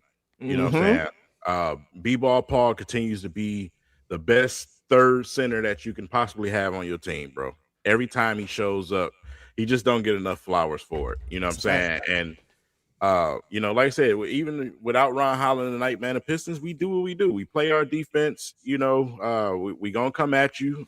We gave him the frustration, and that's what ultimately led to that situation out there. They was getting a little too touchy, and Duren was like, hey, man, you got to chill out. You know what I'm saying? Exactly. So, I mean, it started with a mush, but then when you get Mr. Woman Beater coming off the bench, coming out of nowhere, taking swings at people, trying to catch them off guard, things change. And I wouldn't expect Isaiah Stewart to do anything else because, like I said, he's the enforcer of this team, bro. He's the backbone. He's the big brother of this team. He's the leader of the dog pound. You got to let it be known, Detroit, we're not taking this, bro. So make sure you go out there, handle your business. Make sure you show them that Detroit on your jersey on the way out. And, hey, we just have to thug it out for a game or two.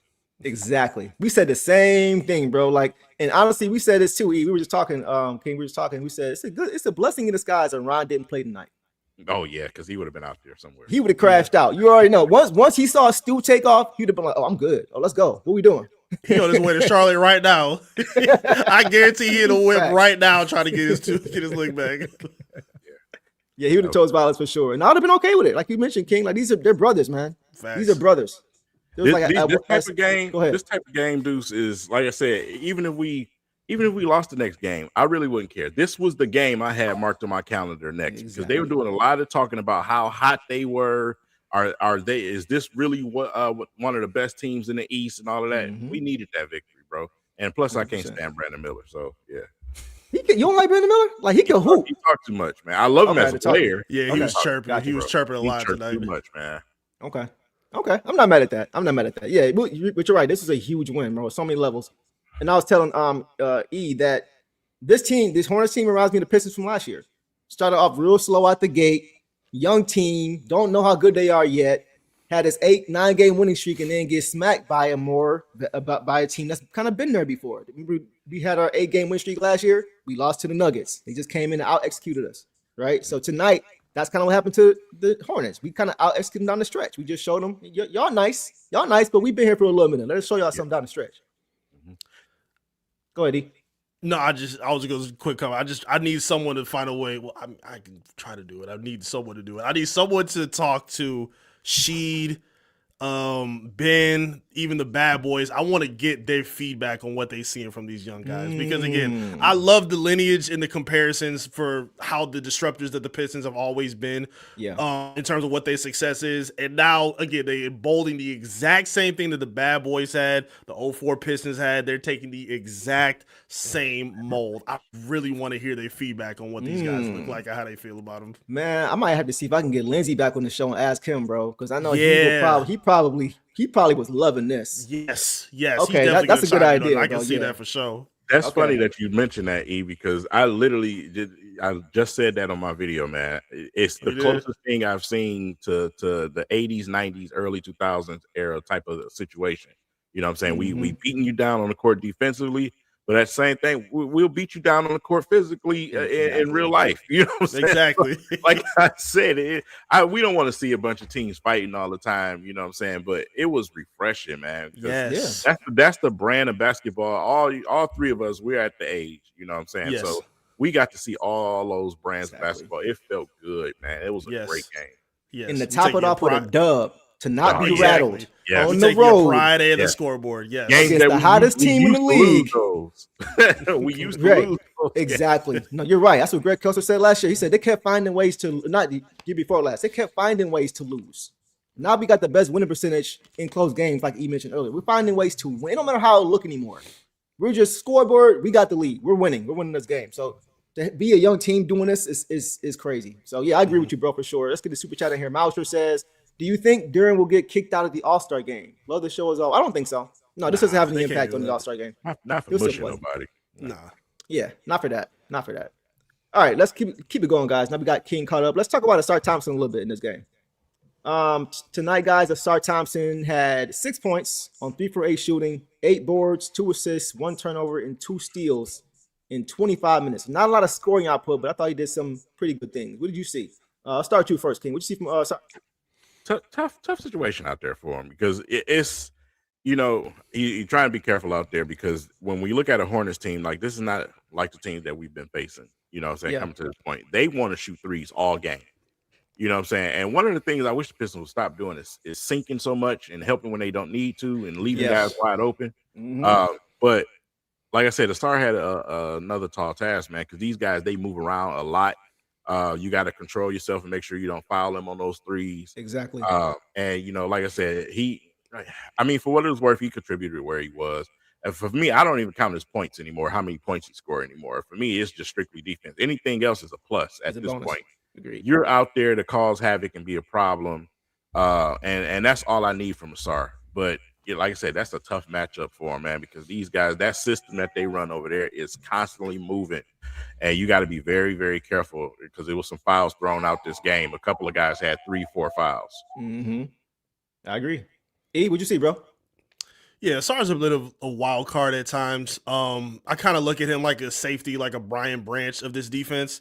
Like he can, impact with some help support. Like he does a good job of roaming and playing passing lanes, but then he can shut your best guy down as well. Right. If that's his number one opportunity or assignment. I think he did a good job kind of pestering LaMelo. They switched a lot to get him off of him, put Cade on him, and I think Cade did a really good job of limiting him. But King's 100% right. I think, and it's not even specific to Ausar. A lot of guys sink really low. Cade does it a lot where they're contesting shots late, and that's how they got so many open looks in the first half. They tightened up on that in the second half, and that's how they were able to come back with just playing their game without getting too out of control offensively. So, it wasn't a great game for Ausar. Luckily, they didn't need a whole lot from him in terms of outside of what he did. But he didn't do anything to, lose it either. Like what the stat that I'm kind of following him for him right now, let me double check it again. Okay, so he had 4 fouls. I'm checking his fouls now in these games because one thing that we saw him do last year was falling for foul baiting, reaching too much, getting those cheap fouls that got him off the floor. If he's getting off the floor now, it's just because they want to give a different look in terms of what the lineup is against him. So he's doing a good job of playing against a team or players like LaMelo, even Brunson holding him to the stoner 420 game that he had and, being, kind of loose with the ball and not being as dynamic as we saw. It's because of Asar's defense. So I like that he's kind of keeping himself out of foul trouble and getting those cheap, annoying fouls that limits his availability. I think that's a growth in his game. And the fact that he was kind of able to do that was impressive and reassuring to me. Again, not the greatest game from him, but I don't think he did anything to blow the game either. So I liked to an extent what he did. Yeah, I mean, it's a lot of guys that can score over there, man. Between Brandon Miller, LaMelo Ball, Knuckle, even Bridges at times. But I'm looking at these guys' field goal percentage, man. Nobody shot 50% for them. Brandon Miller's 8 for 18. LaMelo's 8 for 22. Knuckle 6 for 13. Bridges 1 for 6. So I know he didn't guard all those guys every play, but he contributed to forcing those guys into tough shots whenever they weren't taking open threes. I thought he did a good job on the perimeter. The fouls, you got to work on that for sure. But I like he made things tough for them. And it wasn't just him. Even guys like Duncan Robinson was moving his puppies against LaMelo at times, right? Just effort plays. So, yeah, it wasn't a great game from him, but I thought he did enough defensively to help us. So, I don't really have much to say other than that. He was just kind of solid in this game for me. Yeah, I agree. Okay, yeah. We'll leave it there, guys. Let's go to Uncle T in this game, guys. Tobias Harris. Tonight, guys, Tobias Harris finished with 11 points. 4 for 11 overall, 1 of 4 from 3, 2 from the free throw line, 5 boards, 1 assist, 1 turnover, a steal, and a block. 2 stocks for Tobias Harris, okay, in 35 minutes. So, E, I'm going to come to you first. What would you see from Tobias tonight? Tobias is an all-time favorite Piston for me, man. I love how, again, we just talked about this earlier. He's one of those guys that have rebranded himself completely. He was a laughing stock in Philly. He was a laughing stock with the Clippers. He was a laughing stock for all the money he was stealing. But now he is showing how valuable and important he is for this basketball team, especially a team that needs help in terms of their half-court offense. And it's the same thing I tell you every time I come on this show. I'm not worried about how many points he scores. I'm worried about when he scores his points. And he's the guy they go to when they need to cool the water off for the other team. When Charlotte was getting hot, they go right to Uncle T in the post, and there's nobody on that team that can guard him. They was all barbecue chicken. They were all smaller than him, putting his shoulder into their chest, getting to that midi and that floater and that step back that he has, and knocking down his free throws as well late. I loved seeing that from him. Again, I don't think he's playing great defensively like he was last year, but offensively, I think he has been so important for what they need in terms of floor spacer and a post-up option for them to kind of give Cade a little bit more of another option in terms of their half-court scoring. So I love the way he's played today, man. I love what they traded for him back in 2016. I think it was for Irsad Ilyasova. I was super high on that core. Unfortunately, didn't work out, even though I did like him being on the team. And his return now has been such a lift for this basketball team. And I love the way he put the staple on it with that last shot he knocked down to ice it. To ice the game for sure. Yeah, I agree. King, take off, bro. Yeah, man. Timely baskets. Huge baskets for him when he, like I said, it's not about his scoring. It's about situations with Tobias Harris. And one of the key moments that I noticed, especially at the end of the game when we were trying to close this game out, is where Cade looked and threw the ball to him. and said, hey, man, you know what I'm saying? They coming at me 2 and 3 guys. I need you to push this ball up the court and let's finish this game. That's what I got out of it. Yeah. And, you know, that's what you want to keep him around. That's what his just like what Trajan Langdon said in his presser, man. You know what I'm saying? You just have to have that from a Tobias Harris, and that's why they weren't really willing to move on from him. And it's a smart move. You know what I'm saying? You're going to need that, especially when we get into these playoffs.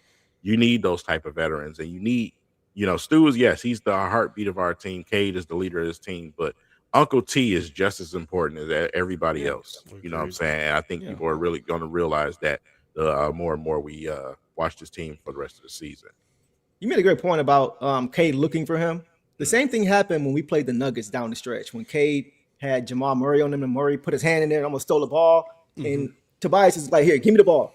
Give me the ball. And he went and got a bucket and iced that game. So to your point, bro, like down the stretch, having that go-to guy is important in the half court. It's a catch-22 for me, guys, because you mentioned it, like he's great in the half court. When you need a bucket, he's the one that you go to go get that, right? But defensively, I feel like, and it's not all him, but I feel like defensively, he's kind of part of the reason why you have to be in the half court, because he's not helping you really get stops. So you're going to be in the half court, right? That's why I'm so big on Stu, because he can help you get stops and get out and run. So you ain't got to be in the half court so much, right? But to his credit, when you are in the half court, you can go to him and still get a bucket. So I see both sides. I'm a defensive guy. We all defensive guys. But aside from that, he's still important to this team, even off the court, just the leadership he brings. Go ahead, King. That's an excellent point, man. And one thing that people don't realize, when you get into the playoffs, you're going to see a whole lot more half court offense. That's true. You know what I'm saying? Things are going to slow down a little bit. It's going to be tightened up. So it's where he's going to flourish for the Detroit Pistons. Yep. I agree, man. Let's get to this super. Oh, my fault. Go ahead, bro. I just had one more thing to piggyback off of that. Like, to kind of prepare for playoff settings in these kind of scenarios, something that we're seeing a lot more with Tobias. We talk about how much Cade is getting double teamed. Tobias is seeing a lot of double teams now, and he's handling them just fine. He's not panicking. He's not turning the ball over. He's not looking like a liability. He takes his time, swings it out when he needs to, gets a sidestep dribble when he needs to. He's patient, and he's not being reckless with the ball. I've loved seeing that about his game, because I be getting kind of nervous about that, and he's handling that just fine. That's going to serve them very well when they see teams in the playoffs, when that extra attention is kicked their way and where he has to spray the ball, look for his own shot. I think he's preparing for that now, and I think this is perfect for him and the team. And that's consistent with what you've been saying, bro, because you always say you need your vets down the stretch to help you close out these games. You've seen early in the season, guys are struggle, guys are struggle with making the right decisions, not hurting you late in games. So to your credit, he has been one of those vets that has really helped the Pistons just ice games. Why would they keep putting Canoodle on him? Were they just hoping that the Pistons weren't going to realize that mismatch? Like that was not even a fair lookup. Like he looked at it like an insult every single time. You? Okay, let's go then. It reminded me of Zion in high school when that little kid was on me. He's like, this dude, that joke was hilarious. Okay, come here. I'm gonna come get you. Yeah, for sure. Oh, I want to get this super chat in here. This is hilarious. Captain Negro Man says, I know y'all can't do this every game, but the people demand that this 3-man team up happens at least once a week. Hey, okay. Hey, y'all heard him. Y'all think we can try to make that happen? I know we all busy. Go ahead. I'm down if you explain how you got your name. Like, who gave you that? That's crazy. It's a comical commercial, man. It's called Negro. It's like for medication for your knees. And the way that they use it, the way they use the term, you know how they do it. Of course. Of course. I've never, because he's super chatted before. Shout out to you. I just didn't. I was like, bro, this dude trolling or what? That's hilarious. But look, no, we're gonna try to make this happen for sure. We're gonna have, of course, we're gonna have Boston included as well. But we're gonna try to do this a little bit more often. Maybe All-Star break during that time, fellas. We can try to work something up. Kind of do a recap mid-season on the season, something like that. Okay, so we'll see. Appreciate you, bro. All right, that's all I got on Uncle T, man. Great game from him, man. Let's keep it moving, so we're not here all night. Let's go, guys, to Jalen Duren. Guys, tonight JD finished with 15 points on 5 for 7 shooting, a perfect 5 for 5 from the free throw line. That's what I'm talking about. 5 boards, 2 assists, 1 turnover, and 1 steal in only 20 minutes because he got ejected. So, King, I'm gonna come to you first, bro. What did you see from the limited minutes we saw from JD tonight, bro? Like I said, for what it was worth, I could tell that Jay-Z. I said Jay-Z, good Lord, JD was. I could tell that. Right. I could tell that JD was, still trying to take his time. You know what I'm saying, out there. Even though he played tonight, obviously he is still sore. It wasn't noticeable, but you can just tell he was just trying to do what he needed to do out there. Yeah. And he was just using his size and his strength and being, a problem and being dominant. And like I said, they just didn't like that for the time that he was out there. And I mean, he's becoming. It's crazy to think about his age, but he's becoming the player that everybody does not want to go up against. You know what I'm saying? And I noticed when we played Denver, man, Jokic did the bare minimum against Jalen Duren on the defensive side. So, like I said, he's gonna use his power. He's gonna take his time, that soft jump shot when he can. Let Duren do his thing out there. But at the same time, I'm glad he's out of the dunk contest. I didn't want to see him take a chance at further injuring himself. It's fun, but at the same time, when you have knee soreness like that, you got to be careful because he's super valuable. First time All-Star. We need him down the stretch. So I agree, bro. Because real quick, because like once he didn't play the last game against the Knicks, that's not like, okay, this must be actually something serious. I thought maybe after the Wizards game when he left, they were kind of saving him for the Knicks. When he sat that game, I'm like, oh, this must be something kind of lingering. So I'm glad that they took that time. We got the dub, obviously. But go ahead, bro. What you see from JD, bro? I loved hearing that quote from Draymond Green after the Warriors game where he talked about Duren using his strength in his body. I think this was a game where we saw that a lot. I think he understood that Diabate was no match for him. There was nothing he could do, no matter if he had him on the block, whether he had him on the offensive board, whether he was taking him from 15 feet out, whether he was shooting that turnaround jumper. There's nothing you can do with me, and I'm going to show that on your own home floor. I love watching his game, man. And even just the maturation of, like, yes, Stu is the enforcer of this team, but Duren can be looked at as the exact same way. Yes. Like, I'm not no punk either. Like, you think you going to sit up here and like punk us in any setting is not going to happen. So, like, I love the way his game is expanded offensively.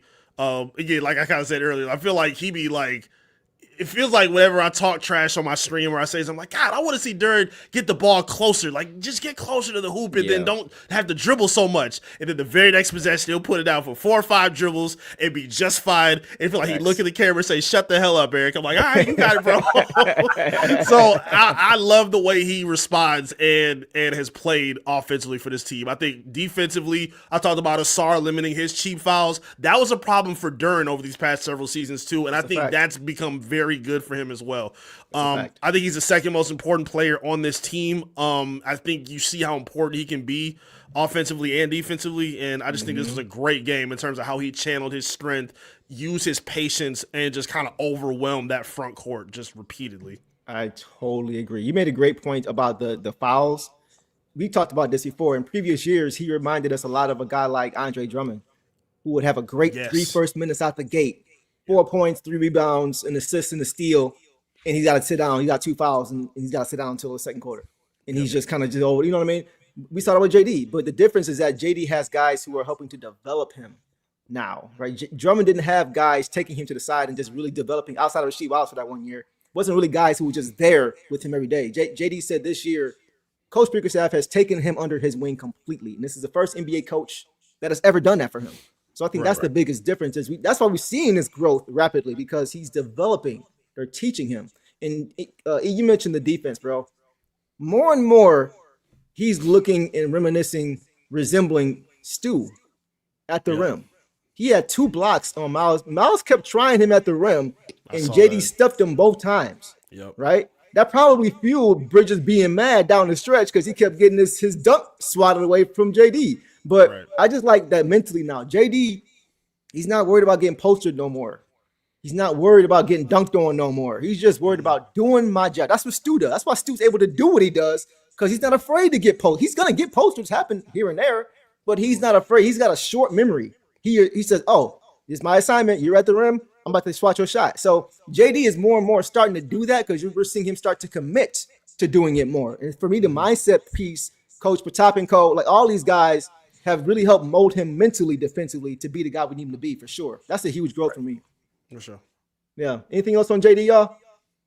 No, well, real quick, him and Yeah, get in there. his video that just popped out with him and Isaiah Stewart. They walking through the tunnel, and he's talking to a trainer, and Isaiah's just kind of like chuckling, like, "What do you expect me to not run out there?" Come on, man. Yeah. So for So, anybody who thought they were all talk or all bark, because I heard people saying, well, Stu didn't do nothing to Portis. He just put his hand. And remember when Jalen Brown went and tried to be like, you saw it tonight, bro. These boys ain't playing. It's not cap, bro. Like if you do something like that, you got something coming. You got to know what's coming. So I liked that not happy that it happened, but I'm glad that he responded the way he did to send a message to them that you can't just do something like that and think nothing's going to happen. So I loved it. I absolutely loved it. So we'll leave it there, guys, on JD. Let's get to some bench guys quickly, and then we will call it a night. Let's start with Daniss Jenkins and his guys. And first things first, shout out to him. He is officially now signed with the Pistons, guys. And there was some questions about if he's going to get signed. Daniss Jenkins is officially a Detroit Piston for this year and potentially next year. He signed a 2-year deal, $8 million contract, team option for the second year. And I think the Pistons are going to exercise that because I think he's going to outplay that contract for sure. And the $8 million, guys, is the largest conversion contract amount for any two-way player ever in the history of the game. So I want to shout out to him, Coach Hart, all those guys. They deserve it. I'm glad he is locked down. Now he can focus on just hooping and not how many games he has left. So as far as with what he did tonight, guys, Daniss Jenkins finished with 4 points on 2 for 6 shooting, 0-2 from 3, 3 boards, 1 assist, 1 turnover, and 2 steals in only 19 minutes. Not bad. So let me come to you first, E. What did you see tonight from Daniss Jenkins? Yeah, it wasn't a ton of plays that he made, but I think the ones that he made were super important. I think he had a big steal in the second half that helped keep the Pistons at I think it was at a double-digit deficit, if I'm not mistaken, against the Hornets.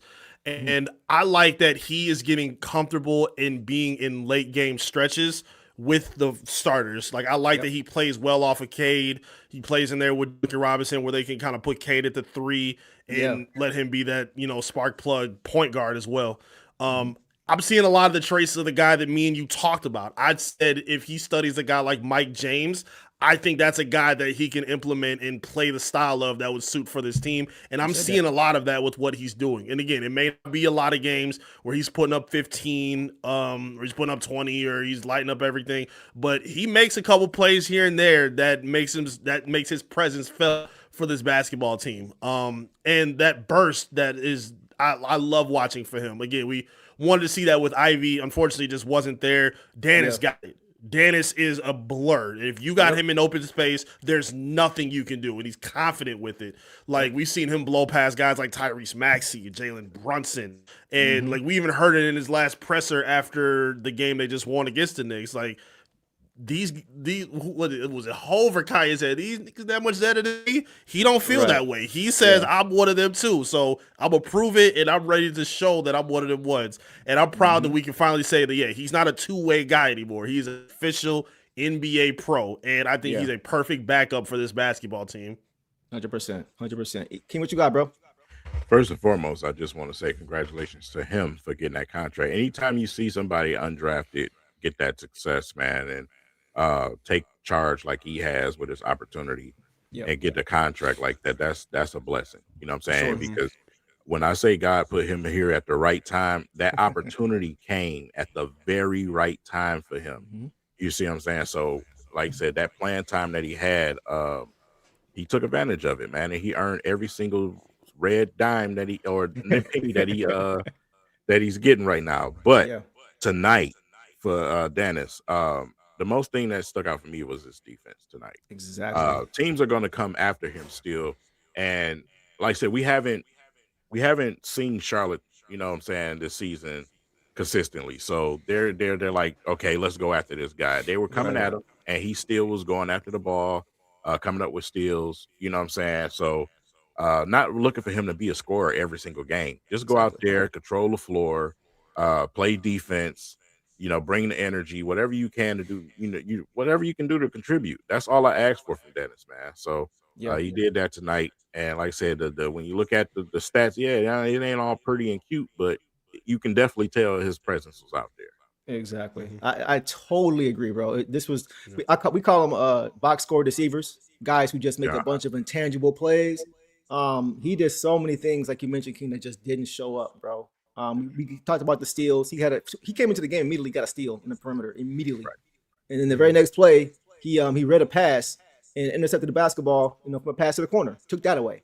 But whether he's tapping the ball away from the Hornets' big man to prevent an offensive rebound, forcing bigger players into tough shots with his individual defense, like we saw him force LaMelo Ball in some tough shots. He's got 3-4 inches on him, forcing him into tough shots, bad misses, shot clock violations. He just makes winning plays on both sides of the ball, man. So I thought his defense tonight was incredible. And to me, that was what we needed down the stretch of this game. Like you mentioned, with the lineup change they went with. That was huge, just having him out there. So I thought he played good tonight in this game. It wasn't great, but it was good. And offensively, floor general. He's going to be that floor general. He's not going to turn the ball over a ton. He's not going to hurt you. He's got the ball in his hand. He has some nice entry pass to Stewart, JD for a light, easy layup, just over the top, floater pass, perfect on time, on target, stuff like that. Just setting the table. He can come in and settle the game down for you when Cade sits down. All the non-Cade minutes should go to Daniss Jenkins because those are the 2 point guards on this squad, right? So we got shooting guards, right? We got a plethora of shooting guards, but those 2 guys are our point guards. So you got to have at least one of those guys out there at all times. And I think whenever he's in there, he's in the game, I'm like this. Do your thing. I'm not worried. I'm not concerned because you trust him. They trust him. You can see he's in the game late, right? So they trust him in the game. So I just like the stability that he brings on both sides of the court for sure. All right, that's all we got, guys, on Tink. And congrats again to you, bro. You worked for this and you got that stability now. Now you can just go hoop and not worry about nothing else for the rest of the year. Go ahead, E. Hold on. James Edwards, after the Knicks game, he said Daniss Jenkins might be the best 2-way player of all time. And Nick Twitter killed him for that. Oh, he hates his team. And now to see what the value of his deal was actually weighing out to be one of the best contracts ever, looks like he would have been on to something. Nick's Twitter, y'all need to shut the hell up when y'all don't know what you're talking about sometimes. That's a fact. It's been so fun dunking on y'all this season, and I hope we can continue. And I swear, it's been a blast dunking on these Knicks this year. It's quiet over there, bro. Like they're not even making excuses no more. It's like they almost just kind of know, like, yeah, I'm in denial, bro. Hey, they know. Man, their team is going at each other's head over there. So you know, that's true. I see it all. Yeah. It's hilarious. Yeah, but that 2-year, $8 million deal for Daniss Jenkins, that's a bargain, bro. Like I think what he's going to do over the next year and a half, he's going to very, very much. I mean, it's a team option, so the Pistons are going to bring him back if he has a good year this year, right? Which I think he will. So we'll see how it plays out for him. Let's go, guys. Let's go to Caris LeVert in this game tonight, guys. Caris LeVert finished with only 5 points on 2 for 4 shooting overall. Missed both his 3 balls, 1 or 2 from the free throw line, 2 boards, 1 assist, 1 turnover, and 2 steals and a block. 2 steals and a block. So 3 stocks for Caris in 23 minutes. So let me come back to you, E. What'd you see tonight from Caris LeVert? -19 plus minus.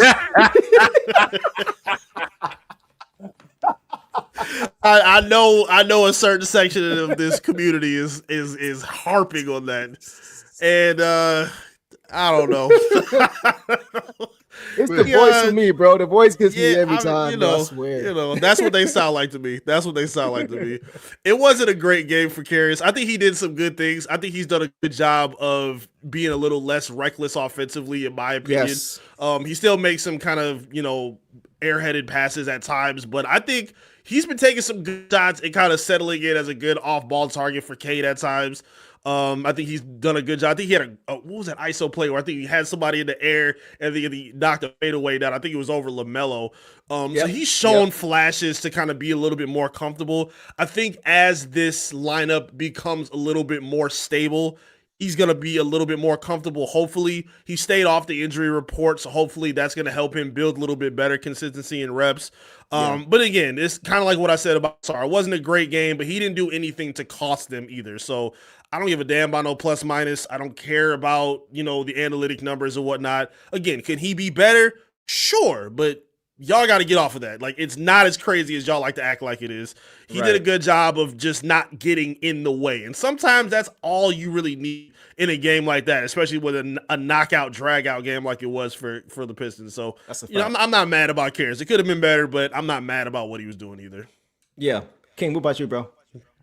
Listen, man, Corey Joseph took care of the basketball, okay, and he played some defense tonight. I ain't got nothing to say about Caris LeVert.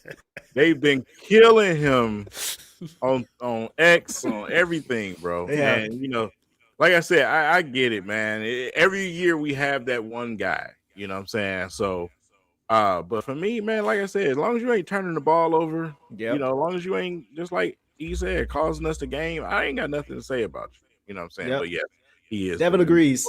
King on that Corey Joseph tape, bro. Now he's the man. It seemed like every show, like a couple years ago, that's all I heard from King. Corey Joseph, like, bro, all right, bro, I get it.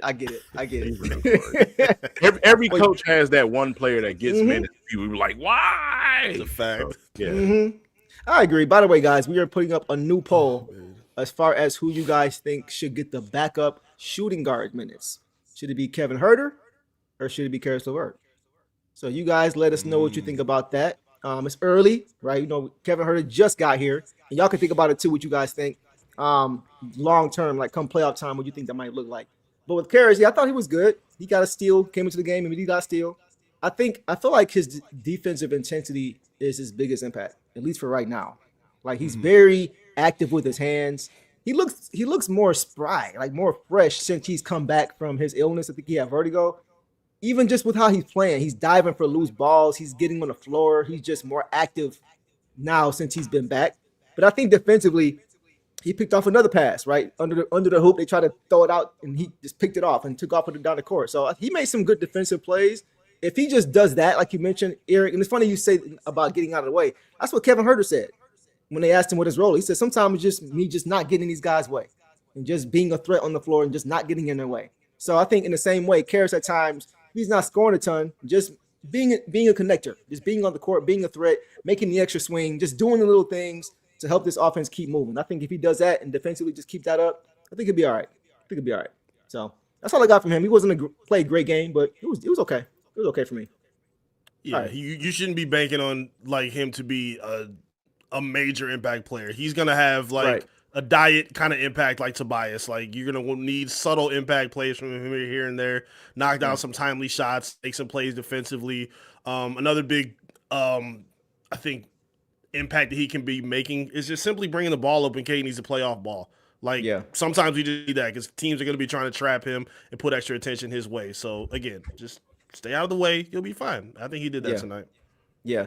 Heisenberg says, sounded like he threw a little macho man into that plus minus tick. Better than the best. Right? Better than the best. I got to let him know, man. I got to know that the plus minus nerds, they get on my nerves, dog. I swear to God. But that was hilarious. And then Kevin said, people need to reset expectations for Caris. He plays defense, secondary ball handling, good rotation. Yeah, just don't try to do too much. Just give us a little lift and keep it moving. Go ahead, Ken, get in there, bro. Yeah, like I say, I mean, it's Kevin Huerter is, I mean, he just got here. You know what I'm saying? So, and to try to get here and know where to be out there on the court and the system and things like that, it's going to take him a little bit longer. I mention all the time. I remember when Duncan Robinson had his first couple of games, you know, the fan base was destroying him. I was concerned. He's not Duncan, but at the same time, he's not going to be what you see right now. He's obviously going to be a much better player than that. And like I say, he's been struggling shooting the ball this season. We'll see if that improves. And you know, we'll see what his role is on this team because, like I said, as long as you go out there and hold yourself down on defense, you go out there and take good shots. Eventually, man, they're gonna fall. You know what I'm saying? So, I like I said, I know a lot of it is tied to the emotion of moving Ivy for him, but you got to understand it was just a situation that just had to happen. So, you know, just let it go. But I would like to see Sasser get some of those minutes, though. Okay. So let's get to Huerter real quick. We'll get to Sasser later, Ken. I'm glad you brought him up. As far as what you saw, well, let me go run off his box score first. As far as Kevin Huerter tonight, guys, Kevin Huerter he didn't score, missed his 2 shots. They were both threes. He had good looks too. 3 boards, 1 assist, and 1 steal in 13. So what did you see? E? We heard from King. What did you see from Kevin Huerter in this game? What is that? Velvet? He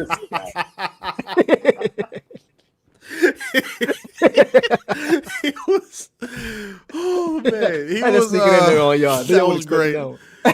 He was King left. He go. Made him take off on him. Oh my God. Go ahead, bro. I was not ready for that, bro. That's why I did it. I had no idea he was gonna do that.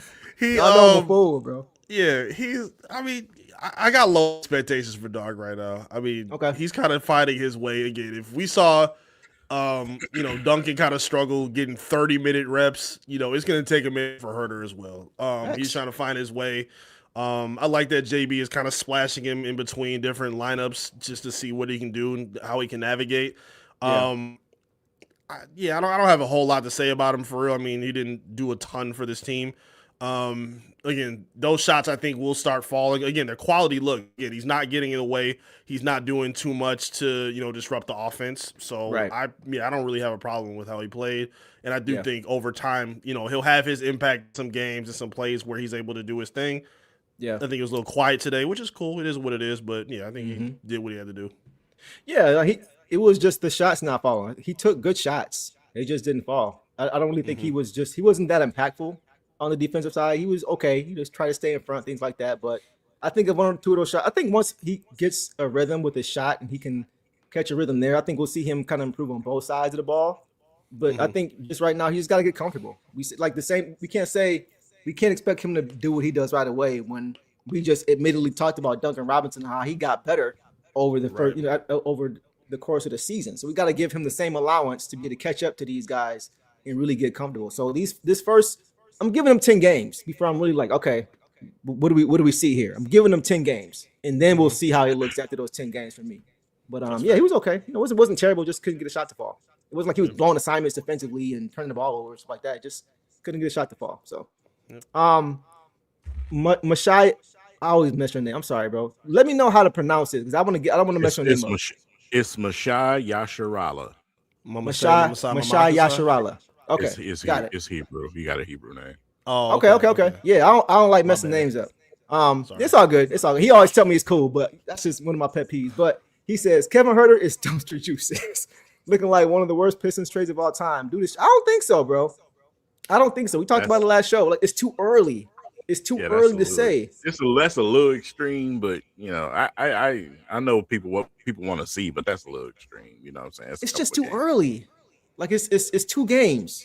You know what I'm saying? Like I'm trying not to look at who we traded away and just look at what he is and how he can help. It's just too early for me for that. To expect a guy to come in and already just start making an impact right away. I think that's just a lot to ask. Go ahead.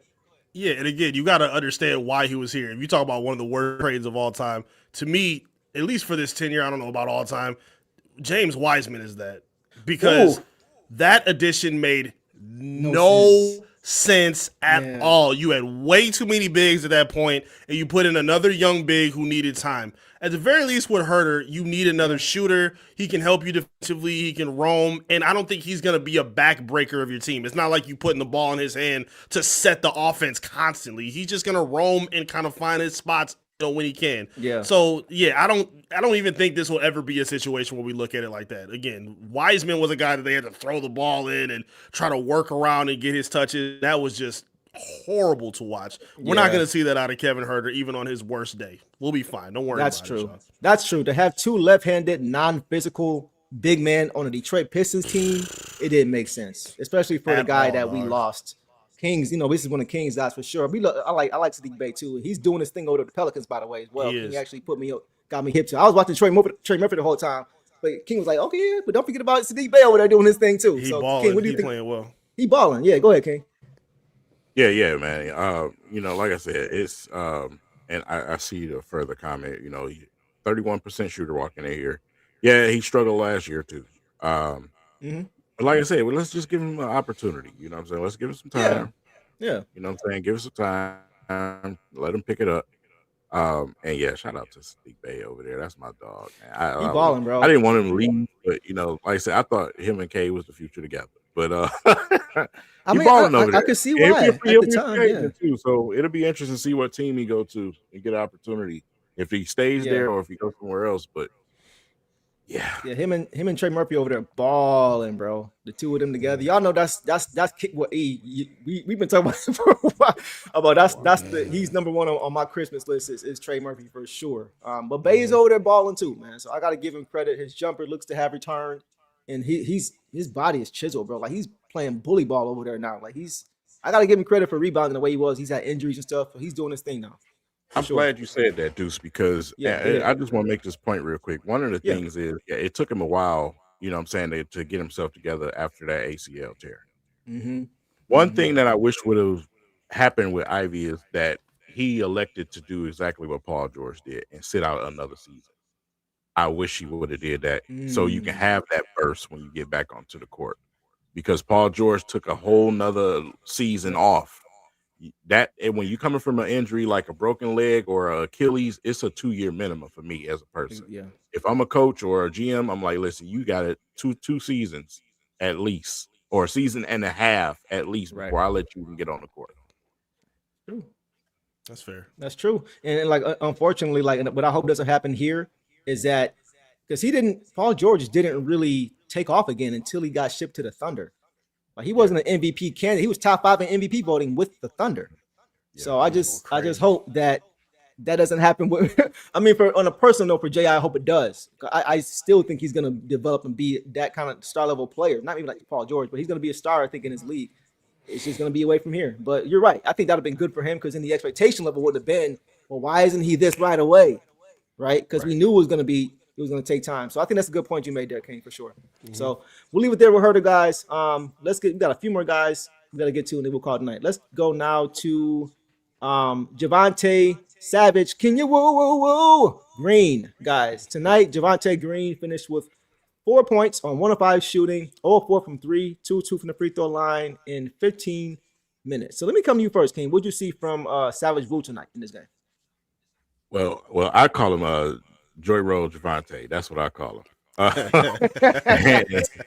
I got a little nervous, man. He kind of scared me a little bit with that wrist thing, man, because I'm like, we do not need him to be out. Yeah, he took a bad spill. You know what I'm saying? Hopefully it ain't fractured or broke, nothing like that. So I'm glad he got back out there on the court. We'll see how this thing lingers, though, because I know it's going to be sore Yeah, he going to feel that tomorrow, but hopefully, hopefully, he don't miss no significant amount of games, because we need his energy, man. But tonight, he do what he do, man. He come out there.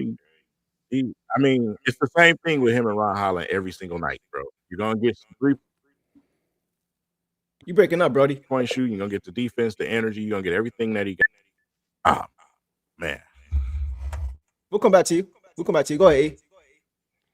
I don't want to steal too much of his thunder, but yeah, it was a game where he was impressive. I don't want to say impressive, but he was active where you needed him to be active. I think he was, floating around defensively pretty well. Had some good looks from 3-point range, didn't knock down a lot of them. But yeah, I'm just happy that he's okay health wise, because that fall that he took was pretty scary. I think that was down for a minute takeaway. He was down for a while, like he was kind of trembling with his hand, and it was at least encouraging to see him knock down those free throws after and just kind of stay in the game.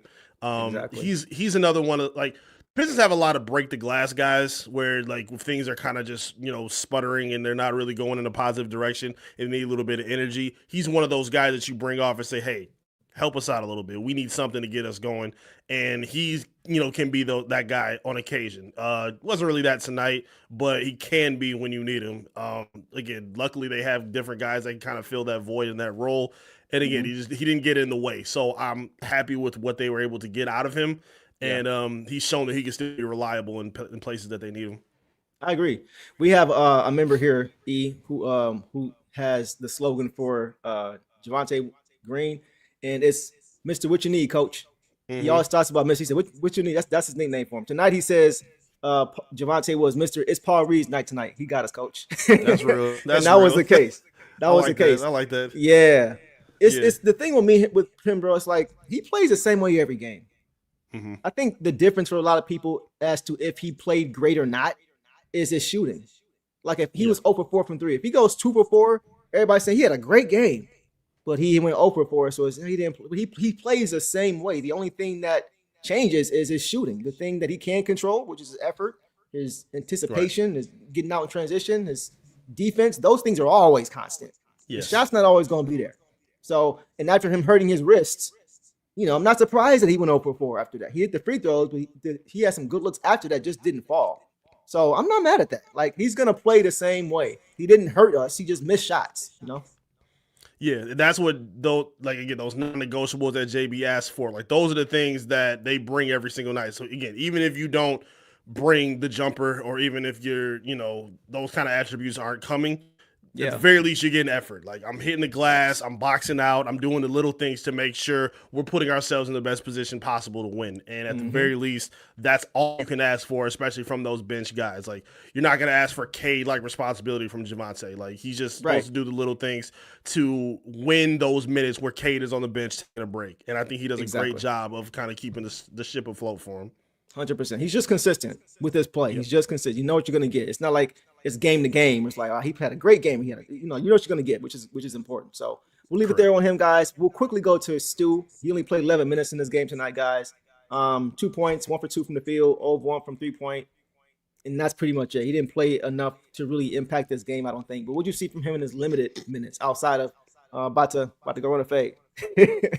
I mean, that's really all we can talk about it for real. I mean, again, I love the slash that he had. I think the one basket that he had was the dime that Cade dropped off to him for the dunk, the no looker. I think in the first half. Again, Stu's identity is this team's identity, and I love that. That's really what they needed to kind of really reel in and keep this win intact for him. I don't think he needed to do a whole lot of this stretch, and again, just kind of reasserted who he was as the big brother of this team to say that, this is what our identity is going to be. Again, of course, the coaches were going to be, oh, hey, get back on the bench. You're not supposed to do that. In the back of their mind, in the locker room, they saying, that's what I'm talking about. Yeah, that's what you're supposed to do. That's what you're supposed to do. Especially JB. They're not going to say, they're not going to tell us that publicly, and that's fine. But in the locker room, I guarantee you that's exactly what he's telling them in the locker room. So I'm happy with it. Go ahead. Yeah, go ahead. Yeah, I was just gonna say, I'm happy with how he finds a way to maintain that identity and on a team like the Pistons, and see the way it resonates, because we remember the fight against Minnesota where he's pointing to his jersey, and then see JD doing the exact same thing as he's getting reeled it off. Like, that's how you know his identity, his spirit, that dog pound mentality is resonating throughout this team. It's like the Legion of Boom with the Seahawks. It's now spreading throughout the entire team, and I love the way it's taking over. And again, it's yielding victories for this team with their toughness as well. Yeah, Pistons about that action, boy. Yes, sir. Pistons about that action, indeed. man. Yes. Yes, I loved it, man. He was limping around. I hope he's good, because I saw him kind of, I don't know what it was. I didn't even see the play. Me neither. I just saw him kind of limping. So if you guys have any updates on that, I haven't had a chance to check Twitter yet, but if you guys have any updates on that, you can let us know. But we can go to Paul Reed, our last guy for tonight. Paul Reed, B-Ball Paul, the player of the game, as far as I'm concerned. You guys agreed. Tonight, guys, Paul Reed had 18 points on 3-5 shooting, 1 for 1 from 3-point, 5 for 8 from the free throw line, 3 boards, 1 assist, 1 turnover, 2 steals, and 2 blocks for 4 stocks in only 18 minutes, bro. What in the world? Take off on B-Ball Paul, bro. Would you like? Go ahead. Just go ahead. I could not believe. I was on my stream. One compliment, and before I could even finish, I'm like, you know what? Great play by Paul Reed, man. I'm telling you, the way his preparation and the way and he got some rebound too. I cannot believe how he's playing right now. The guys are moving without the ball, and then he gets a steal. Like, he just constantly was making play after play after play. It was phenomenal seeing the way that he was able to impact this game. And like, I get to watch the pregame warm-ups for these guys. And they all take them super serious. And for a guy like B-Ball Paul, who does not play every day, he's with I think the second or third group where after Ausar, Ron, Daniss, Marcus, and then after that is where B-Ball Paul warms up, I think with Tobias. And he goes so hard in his workouts. He does not shortchange anything. He's not there just like, I don't even know if I'm going to play. You know what I'm saying? I just try to get what I can. No, he's out there breaking a sweat. He's out there working hard in his rotations, his footwork, everything that they need him to do. He's taking all the way serious. And like we said before, he could be one of those guys that's like, oh, man, I mean, if I'm not playing, and I keep looking around, shopping myself around. He's fine with what they're asking him to do. And again, when he gets his opportunity, again, I'd look at him like a 0-4 Piston with the way he carries himself and how he plays. I think he was absolutely tremendous today. Like even like when he was missing, like I think there was one possession where he got the ball on the post after making a few shots, and then he got blocked a few times, but he got the ball right back and tried to go right up again. He got fouled a couple times. They just didn't want to call it, like it was some makeup stuff. But his energy and his just dedication to keep working and keep working and keep working. And yes, that corner three with that little hit shot that he hits, it goes. It don't matter what it looked like if that mug is going in. I love the way this guy plays, and I love the way his team loves the way he plays. Like he's that guy off the bench that they just ride for, and you can just tell they're so happy to have him on that team. Man, B-Ball Paul, who's going to get some significant minutes over these next few games, he's going to be a very big, impactful, piece for this team moving forward over the next stretch. This is why I have been clamoring for JD and Stu to start. Because Paul Reed needs more minutes, bro. I can't recall a game this year where he's came in and hasn't produced, hasn't had one of those situations like you said, bro. He has 6 points and a rebound and a block and a steal in 4 minutes. 6 points, a rebound, a block, and a steal in 4 minutes. Like as soon as he came to the game, just impact. That's why I want him to start. That's why I want to see JD and Stu start, guys. It's like obviously for the defense with those two running and all that stuff. But it's hard for me. It's got to be hard for him. He's a great team player. He's a team player. He's going to do what he's got to do. But it's hard for me to see him just come in and just do what he does in limited minutes. It just screams to me he needs more time. He needs more opportunity. The game when JD got hurt earlier this season, he started 28 and 10. Right. Like he's just always ready, bro. Like you mentioned, I'm glad you mentioned how you see him with his preparation because we don't always get a chance to see that, right? And but once again, it's about staying ready. He treats every game as if he's going to play. Like he was brought in originally just to shoot JD's free throws. But then it's like, okay, well, we're going to need him the rest of the game. And he, like I mentioned, they would have rather seen those two guys than see B-Ball Paul the way he played in this game. It was incredible. You mentioned the just staying after it, just offensive board.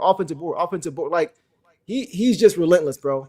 He's relentless. And now that he's put on this extra strength and this extra muscle, he's not getting pushed off a spot like he was last year in the playoffs to get with guys like Cat and Mitchell Robinson. He's holding his ground now. You see he's physically bigger and stronger in this, but he hasn't lost any of his athleticism either. So like he can start, like you mentioned, on half teams in the league, bro. He's really that good. I hope this may be what we need to see to get him more minutes. Like because there's just no way you can have him just sitting on the bench and he's that impactful, bro. It's just no way. So that's all I got on Paul Reed. I thought he was absolutely amazing in this game, bro. Amazing. Yeah, like again, like you talk about a lot of guys that Mr. What You Need coach. He's a guy that's shown the ability to affect the game in small spurts, or if there's injuries, I can give you 20 minutes too if you need. That shows the professionalism and his dedication. Because again, like, when he gets off the court, you see it with all the guys in the pre-games. If y'all don't get to see, he's sweating, drenched after his workouts and his pregame shoot-arounds. That professionalism, that dedication to that work is extremely important because the coaches see it. They're watching, paying attention to how serious you taking these opportunities. Because if you're not going to take this serious, how can I trust you to play in the third quarter and the fourth quarter when we're reeling after we just lost our two front court starters? Like, how am I supposed to be able to rely on that if you don't take this part serious? So again, he's a guy that's, that could have ducked his taco and just like, oh my God, whatever. Maybe they'll need me, maybe they won't. And then people won't even look at it away. It's like, all right, he'll be out of here, in 2 years or a year anywhere after this contract. No. True. Based on how he's playing, you want B-Ball Paul here as long as possible, especially considering the fact, again, he's one of the vets of the team. Ain't he 28 years old? He's young, bro. That's not old, bro. That's young as excuse me. But he is, he's very dedicated to what he does. And again, knowing that he's only 28 years old, I think it's extremely encouraging knowing that he's comfortable playing and acting like a vet with the professionalism of a vet, with the upside still of a younger, guy that's still developing his game, putting on more muscle and showing that he can do whatever you need him to do, regardless of what the spurts or what the workload looks like. Agreed, bro. Let's get to some of these comments. I totally agree with you, bro. Eastside says he went down in the playoffs when Stu went down and he showed up better than I expected. Yep, and he's even bigger and better now. That dunk on Carl Brenner was nasty.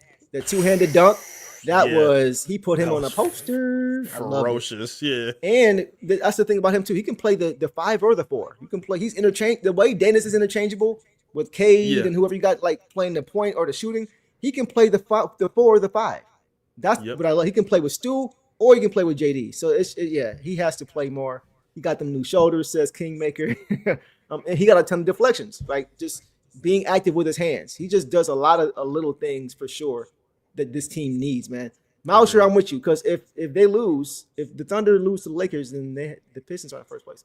We'll come back to that. But yeah, that's all I got, man. Just great team win, guys. Let's get to some of these super chats, guys, and then we will call it a night. Eastside Me says, I respect to y'all. I look forward to these after the games. Off subject, the way JB talks about Chaz, and after seeing him seem more confident in short spurts, do y'all see Allen Houston, Coutinho, Mobley, or I'm tripping? I see Allen Houston for sure. The way he's able to just catch and release. He may not have the offensive bag yet that Allen Houston, because Allen Houston was a scorer. He wasn't just a shooter. He was a bucket. Yes. He was a bucket. I always think about that game winner against the Heat he made. But he was a bucket. Like I could see Chaz eventually getting closer to that, but I think Chaz is more just a shooter. He's more of a Klay Thompson type of guy to where he's not going to need a bunch of dribbles and he can get hot like that. And he's got a quick release. So I think he's more of a Klay light, because it's only one Klay, right? But a Klay light, I see him being more so that. What do you think, E? Yeah, his shooting form is Allen Houston. I don't want to say that's his game right now based on exactly what you just said. Allen Houston is one of my favorite players of all time. Like, he was a dog, super underrated as a scorer, as a guy that could put the ball on the floor, a defender. And I don't think he's as big as he was, too. Allen Houston was like a taller guy. 6'5", 6'6"? Okay. I feel like he's taller than that, but I could be wrong, though. Okay. But yeah, he's I think Chaz, again, his shooting form is like that. In a perfect world with his development, like you just said, he could maybe get there. But I mean, Allen Houston was a guy that was, a number 1, number 2 scorer for that Knicks team for a while, and with the Pistons as well. Maybe in a perfect world, if some things happen, in terms of what his growth could be, maybe. I mean, that would be phenomenal for this team. I think they don't really need him to be that right now. But yes, I think his shooting motion is very reminiscent of Allen Houston. Yes, I agree. But you're right. He was a bucket. And this is a team that had older, but still Patrick Ewing was still there. Latrell Sprewell was still there, and he was still the guy. He was still the scorer on that team. So I agree. I think more so shooting wise, like you say, more so than anything else. But I do think Chaz's future is bright for this team. I think he's going to be a stud for sure. All right, last one. Damadavi coming back says, on the socials, they really trying to call Duren and Stu soft because Stu ain't go after Valanciunas the other night. If we fight, we're thugs that don't play ball, but if we let it go, we soft. Damned if you do. Like they just mad because they lost, bro. Exactly. They just mad because they lost. That, like, you expect Stu to go after everybody? Like, come on, like what?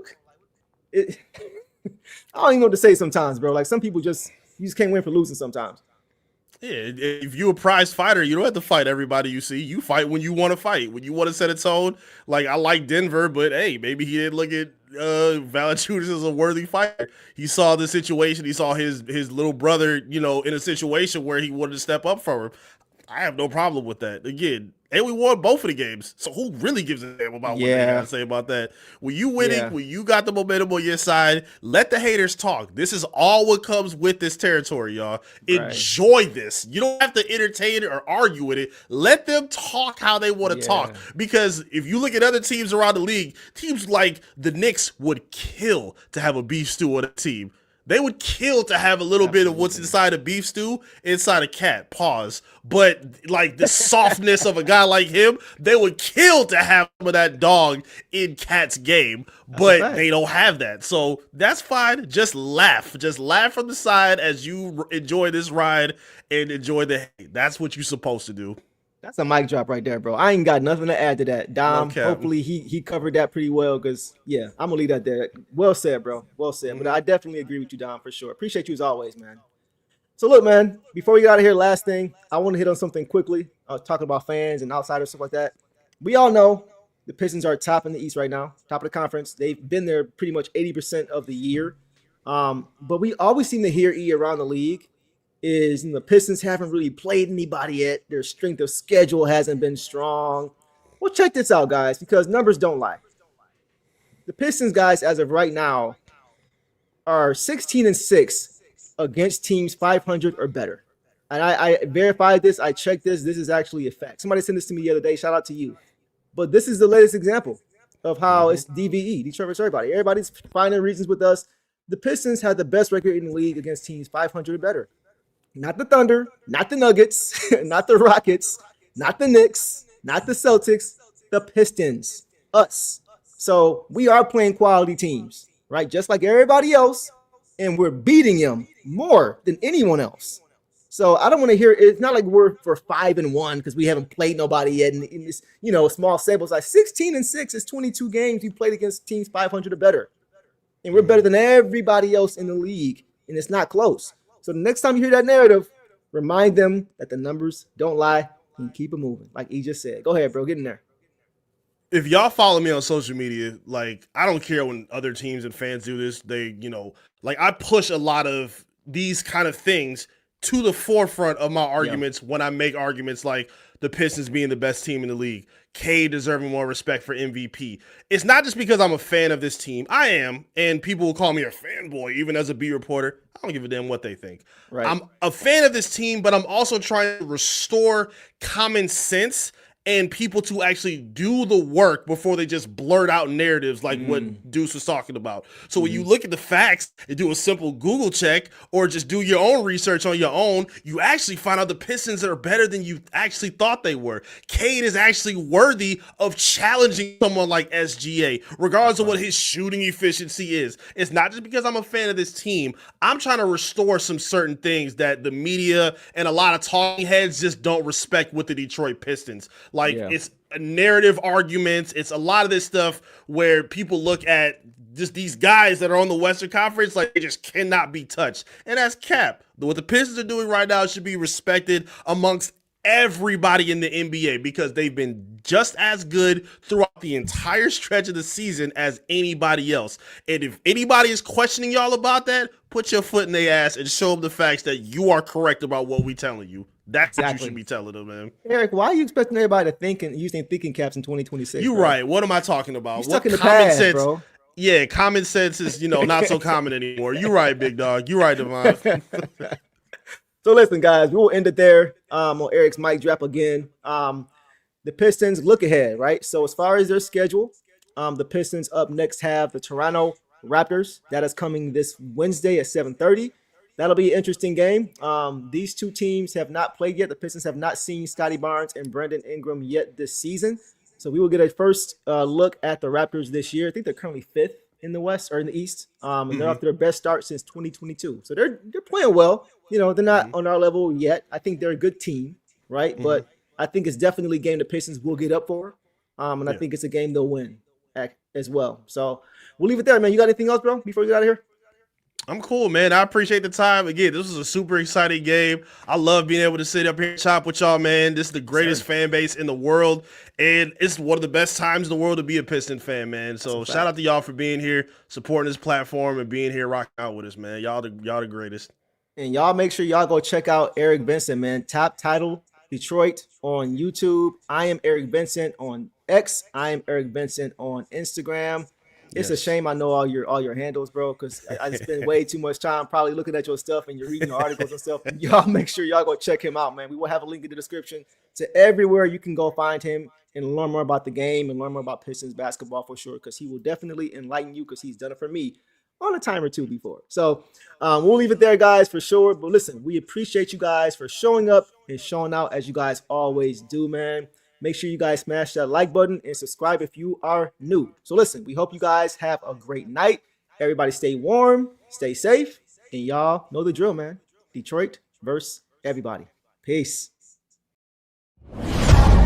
All the dirty work, all dog. I'ma dive on the floor, go try to block every shot, and I'ma be physical with you the whole game. You know Stu gonna be physical with you.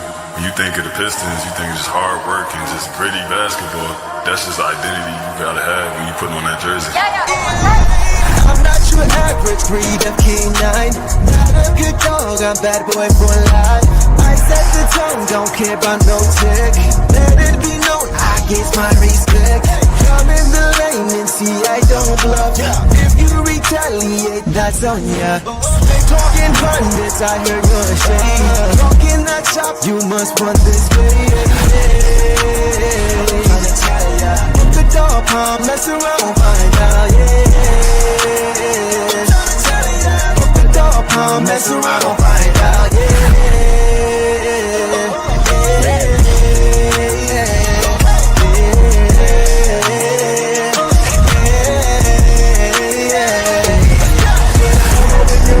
some barbecue sauce, boy, you better crop a hill, cause I'm like that. When you're ready for some barbecue sauce, boy, you better crop a hill, cause I'm like that. Mess around.